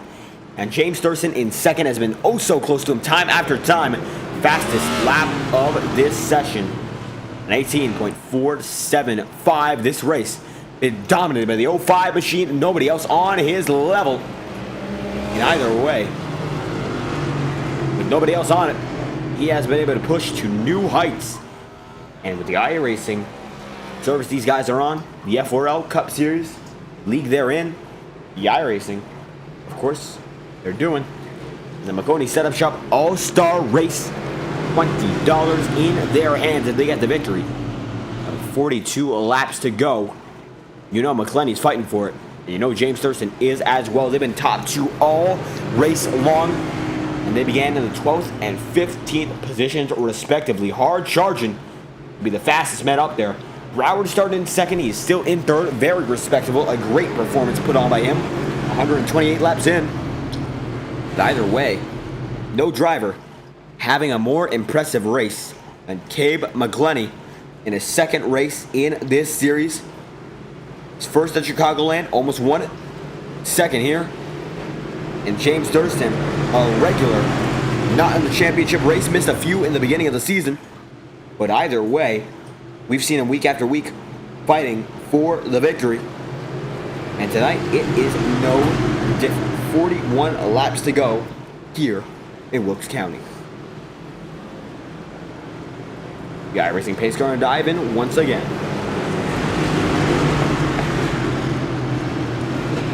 The pace car diving in once more. 41 laps to go. Will become 40 laps to go. We go green, led by McClenny. James Thurston, Matthew Brower, Bryce Hamrick, Kyle Freeman, Sean Rowe. And the remainder of the field roll hot and heavy into the first set of turns. And McClenny right there with him. Three wide, back in the pack there's Sean Conklin trying to make room. And that he does. Big incident though. Brandon Redford and Jordan Herring, they are interconnected. And they are still pushing each other. The yellow flag could come out and it could be for this. Sean Rowe around as well. 39 laps to go. Things are becoming a little chaotic here. But the majority of the field is still going quite strongly in the green. McClenny now side by side with the leader. Only for a moment. And now double file. Whoa! A lap car, and they had to split him. And he's still going. And we gotta watch that back. Unbelievable that they were able to make it happen. And you can see Redford, a lap car still on the surface. And he's catching up to Jordan Herring here. This is just some replay footage. And you're gonna see it as they all went right through him. And watching the leading footage as Jordan Herring goes down pit road. Brandon Redford still on the track. He's one lap down. Sean Rowe still there. 36 laps to go. Cabe McClenny leading. And it'll become 35 laps to go next time by here. And a good majority of these guys are still in contention. A total of 12 guys in the lead lap here. And unbelievable Redford is going to spin again right in front of the leaders. And that might pull out the caution. No, it will not. The yellow flag is out. And now it does. Brandon Redford's going to pull it out. His engine's absolutely destroyed. And let's find out what happened there, because the Redford machine having a lot of trouble. As a matter of fact, let's watch on board the cockpit. Because he was having a lot of trouble. Let's see whether or not it was intentional. Fourth gear here. And certainly not. He just got to way loosen up. And the leaders come right by him. And that brings out your yellow. Redford, a sea of issues. And now he's in even more trouble. 34 laps to go here. And McClenny leaves James Thurston, Matthew Brower, and the like with only 10 odd minutes estimated remaining on this race. Sean Conklin now up front. Ross Corlett as well. Dustin Pickle, Michael Deitch, with Cabe McClenny stealing the show. Still out front with a total of 33 laps remaining. And as we have just a bit of time, we're going to send to a quick Fireball Talks nonstop. Thank our producers, of course, thank our sponsors, our associates for working with us week after week. We couldn't do it without them, so we will send to a brief Fireball Talks nonstop. These guys are the reasons we come back week after week. Without them, there could be no live on FTN, and we got to thank them dearly. So here, you won't miss a thing. We'll be back before the green flag is out, live on FTN. Here it is, Fireball Talks nonstop. We hope you enjoy. This message is brought to you by the rebrand of Throttle Graphics and Designs. This publication may not be reposted without the authorized written consent of Throttle Graphics and Designs. NASCAR Camping World Ford F-150. NASCAR Xfinity Ford Mustang. NASCAR Cup Series Next-Gen Ford Mustang. Arkham Menards. This has been the publication of the redesign and rebranding of Throttle Graphics and Designs. This message may not be reposted, republicated, or rebroadcasted without the authorized written consent of Throttle Graphics and Designs. Thank you, and thanks for your time.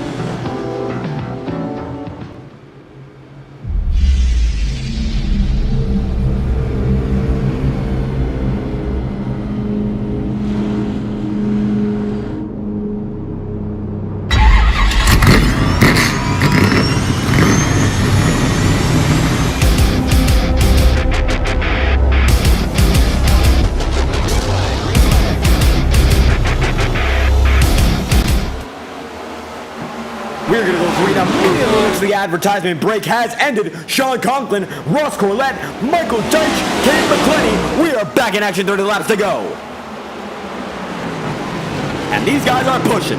Now, Sean Conklin's out front in front of Ross Corlett and Michael Deitch there as well. And we got to spin to the back. Andrew Cootie going to go way around Kyle Freeman involved as well. And they are still rolling. Now, it's going to be 3 wide, and Caleb Morrissey has a lot of trouble holding on to it as well. Conklin there, Morrissey having his trouble, going to hold on nonetheless. And now, Cade McClenny getting run up the track by Michael Deitch. Conklin able to pull ahead. And Deitch runs up the track once again. Get to the McClenny just a bit there. McClenny almost goes around. He's able to save it. And now things are getting hectic. Everyone able to save it once again. Deitch runs up the track. Conklin, you're leading by over a second now. Unbelievable job. And now, Conklin is the dominating man. And now with that advantage, he's able to hold on time after time. And Ross Corlett is now in the second with 27 laps to go. Unbelievable. Things are getting intense. And Matthew Brower knows it as he goes side by side in door bangs there with James Thurston. Conklin now has about a second of an advantage. And Ross Corlett reeling him in. Thurston as well. Matthew Brower and Michael Deitch goes way high as Cade McClenny comes right back up for him. And now Deitch tries to undercut it. Deitch has the advantage going down to the inside line. He's not going to send it deep enough. And now we got a little bit of a spin there. Looks like almost smoke show in the back. Sean Rowe, we stay green. Down to the inside line. They're going to go 3 wide there. Matthew Brower going to hold up Ross Corlett. Cade McClenny gets held up as well. Now Thurston and Conklin leading by a second over the remainder of the field. Conklin is, and Thurston now pulls out his gap. Unbelievable. Now Cade McClenny sends it 3 wide there on Matthew Brower. Brower holds on. Ross Corlett not capable of doing so. And it's all about running toward the end. Now it's now or it is never with 23 laps remaining. If you can't do it now, I don't think there's a possibility of doing it at the end of the day. These guys are rolling strong. And no matter what they do, it seems trouble's going to find him. Sean Rowe going to get into the wall there. He's going to have a big incident. Comes right up the track. 22 to go here. That could be a yellow. And it looks like now it is not going to be. Conklin leading by 7/10 of a second. 22 laps to go. You know what that means? We are going to send it down to a 22 to go. Crank it up. Now it's 21. Let's watch a crank it up during what could be the most intense race of the season. This is the Maconi Setup Shop All-Star Race uninterrupted.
And now, James Thurston leads by 0.4 of a second with 17 laps to go. Crunch time.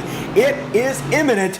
And Conklin's in second, Cave McClenny in third, Matthew Brower's in fourth, and Ross Corlett is in fifth. Now, it is truly crunch time with 16 left. It's now or it is never. Kenny Real coming to the chat. Thank you for stopping by. If you enjoyed the action, be sure to like and subscribe. It's always greatly appreciated as these guys are putting on quite the show.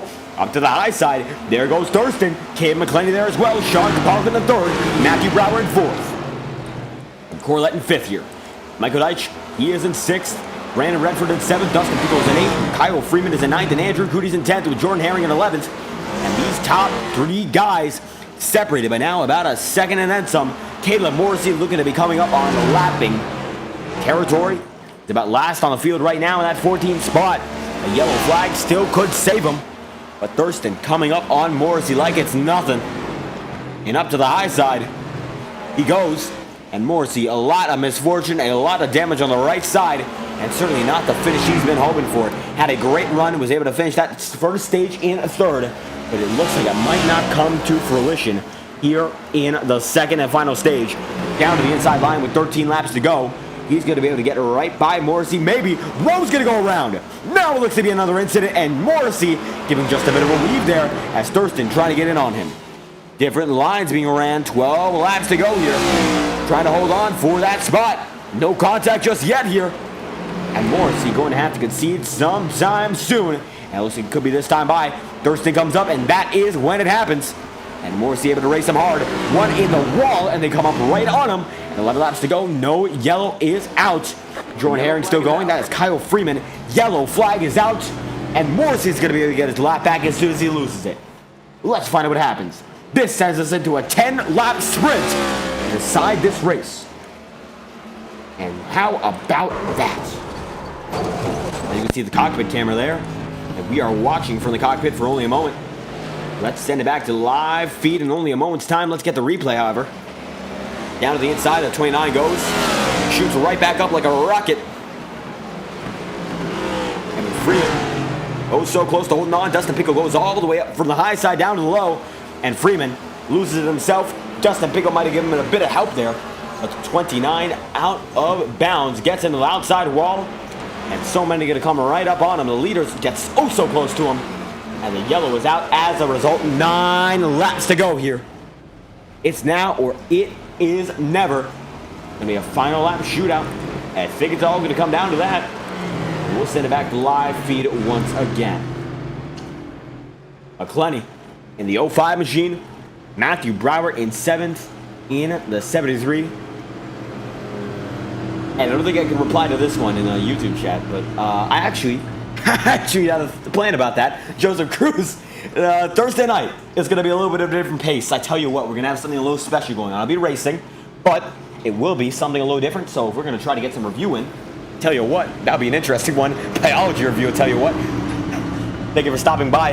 Don't think I could really mention that one to anyone else here, but we do have a little bit of a special thing going on Thursday night. It's going to be a lot different from what we usually do, thanks to the permission of the great guys over at IORA, an all-star race, and we'll be doing it from a different perspective from usual. So we'll get into what I'm planning later on into the night.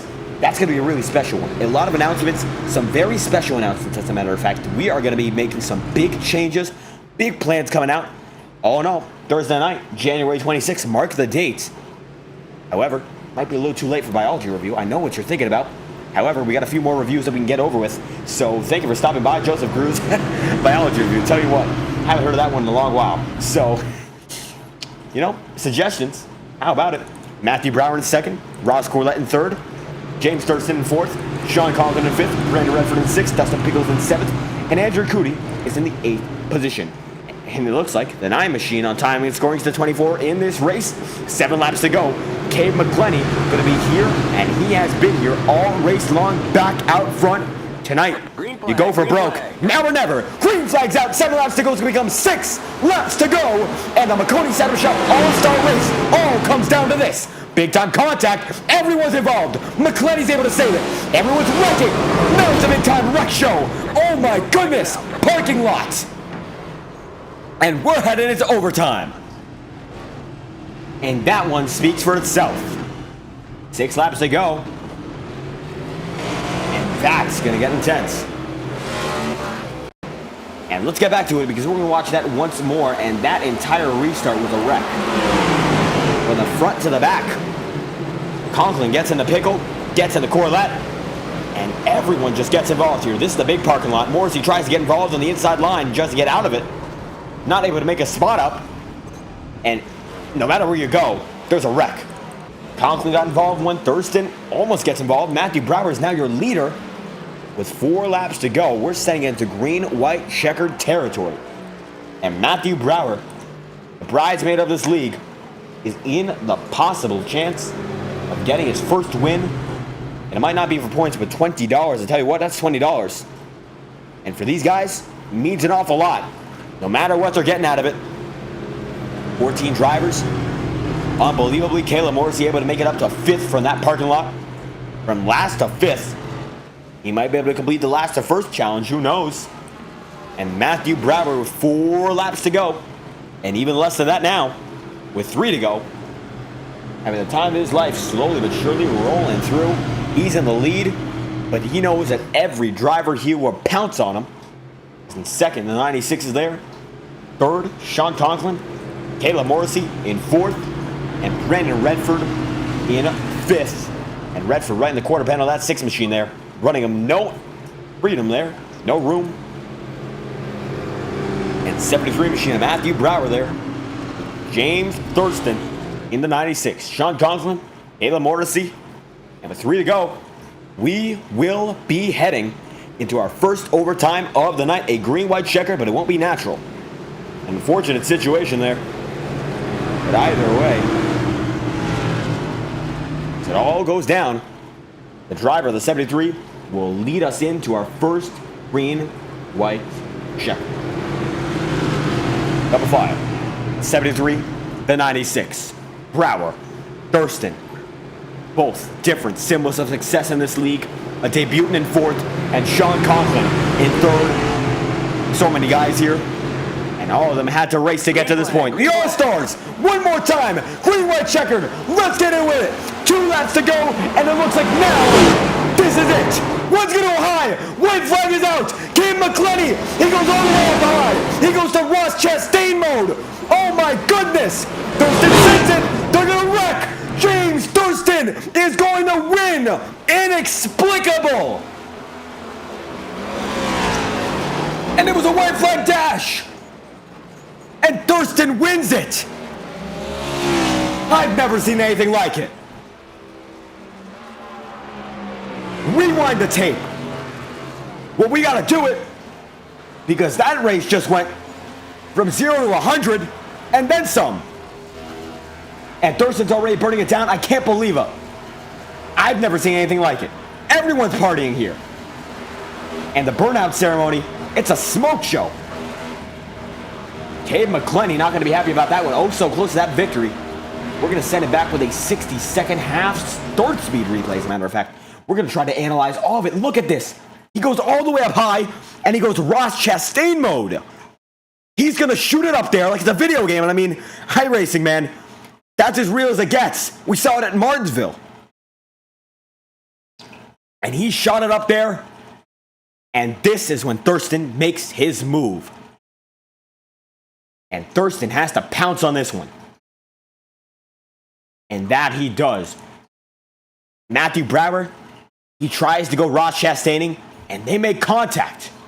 And that's the race. Everyone's already wrecking by this point. People are burning it down. Destruction ensues. Morrissey, Pickle, Corlett. Bryce Hambrick involved. Brandon Redford, Michael Deitch was already burning it by this point. And James Thurston comes home the winner. And we're going to need a replay on that again. Unbelievable. I've never seen anything like it. And McClenny comes home in the 13th position. Never have I ever seen that. As a driver, as a broadcaster, I mean, how much crazier can it get? I mean, look at this. He just goes all the way up high and shoots it there. And Dustin Pickle is going to come home in position number. Or in the timing of scoring, he's going to come home in what appears to be the 11th spot. And I can't believe it. What a move. That was going to define this race. Thurston wins, man, but Cade McClenny gave it all he had. I've never seen anything like it. And either way, James Thurston comes home your winner of Maconi Setup Shop All-Star Race. What a race that was. And how do you feel you're able to beat the wall riding and get it done fair and square there on that final lap restart? Yeah. I mean, that's great. I just, yeah, that was fun. I mean, it was kind of a fun race. A lot of cautions, a lot of craziness, but I mean, yeah, at the end of the day, I mean, $20 richer now, so obviously cannot be upset about that. But yeah, I mean, kind of wish I didn't get into the 05 at the end. I don't really know what was going on there. He slowed up a lot more than I thought he would, and I just kind of got into the back of him there on those fresh tires. But that's just kind of how it goes on these short track races where it's just craziness.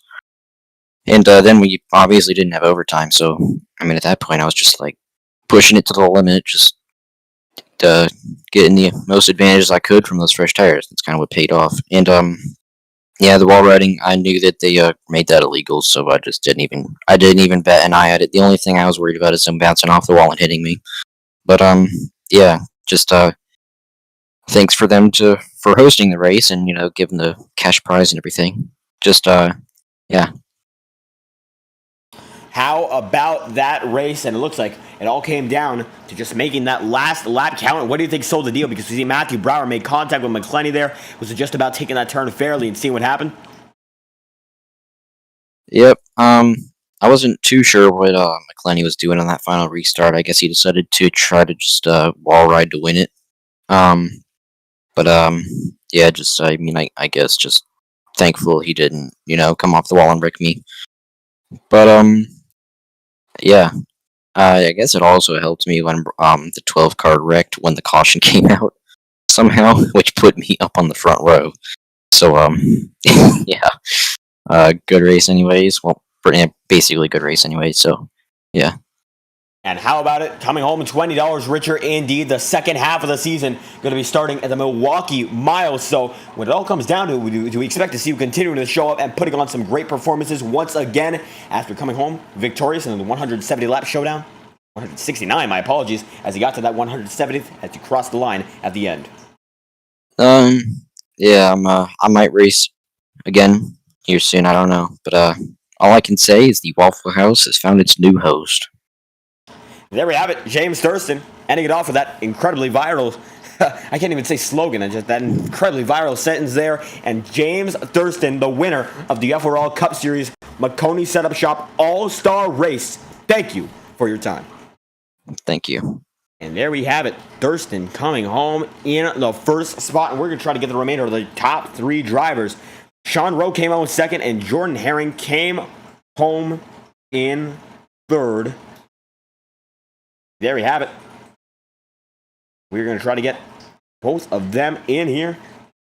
Because what a show that was. Rowe for the pole finishes in second. And the performance put on by every one of these drivers, unbelievable, incredible. Toward the end there, as we're going to try to get Sean Rowe with us right now, get a word from him, and see what's up with the minds for these drivers who ended up finishing on the podium. James Thurston comes home your winner. Sean Rowe escapes the chaos and gets it into the second spot. And although it looks like we are not able to get anything from him right now, we should be able to get something from Jordan Herring first. And Jordan Herring able to barely escape the trouble there. You can see on your screen right now, on the viewer screens anyway, that he barely gets through by about an inch or so on those top two drivers beforehand, Brower, McClenny, and Herring. You came home in third. How do you feel after that one? I don't even know. That was the funniest race I've ever been in, if you heard the voice chat, but I just got through the wreck at the end. I guess that's how I did it. And absolutely an incredible race at the tail end of it. Everyone getting involved, one another. At the end of the day, you're able to just barely scoot on by. And how was it avoiding those final few moments of calamity? Scary. Very, very scary.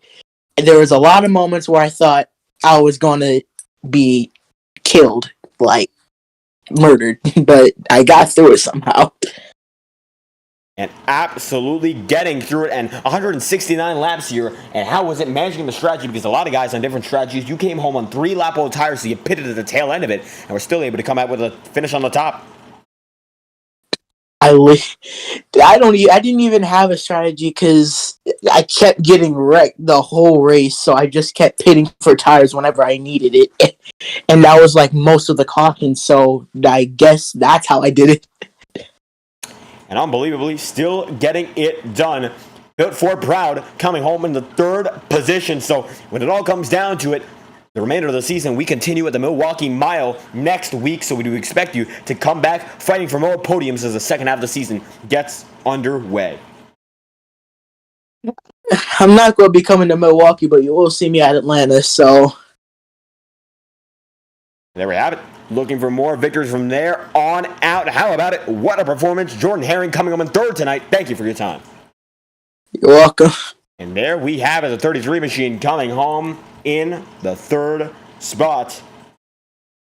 And what a performance there. Sean Rowe, unfortunately, does not look like we'll be able to get any word from him. And we will be getting rid of the podium procedure graphics and getting on to your race results. What a show. And James Thurston is the man who comes out on top. And how about it? Race results, we'll get it on your way here. And that is all she wrote here for the Maconi Setup Shop All-Star Race. And James Thurston already up in the wall there. Sean Rowe in 2nd.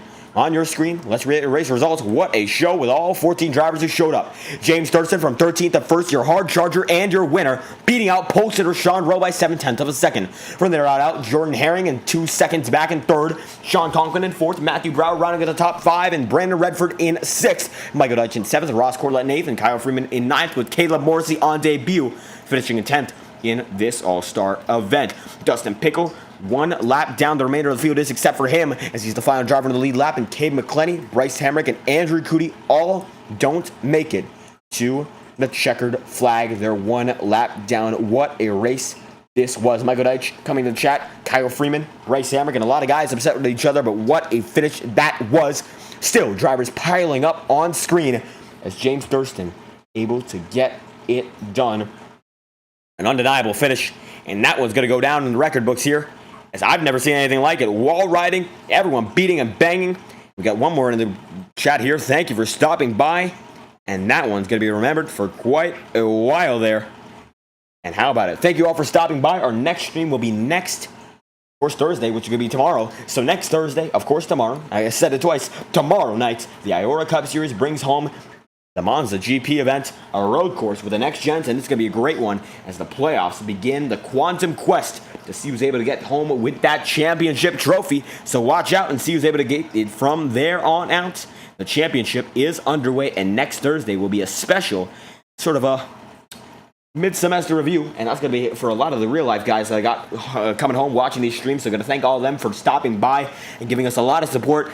It's going to be a racing, review, and a lot more variety stream on Thursday night, one of the very few I'm able to get done. So we have a little bit of a free spot there, and we will be patching it together with some great racing and some great action, great talking with a lot of great guys that know from the real world on my end. Thank you all for stopping by. What a race this was, and we hope you enjoyed the broadcast. If you did, be sure to like and subscribe. It's always greatly appreciated. And we hope to see you all whenever we are live, once again, live on FDN. We hope you have a great night.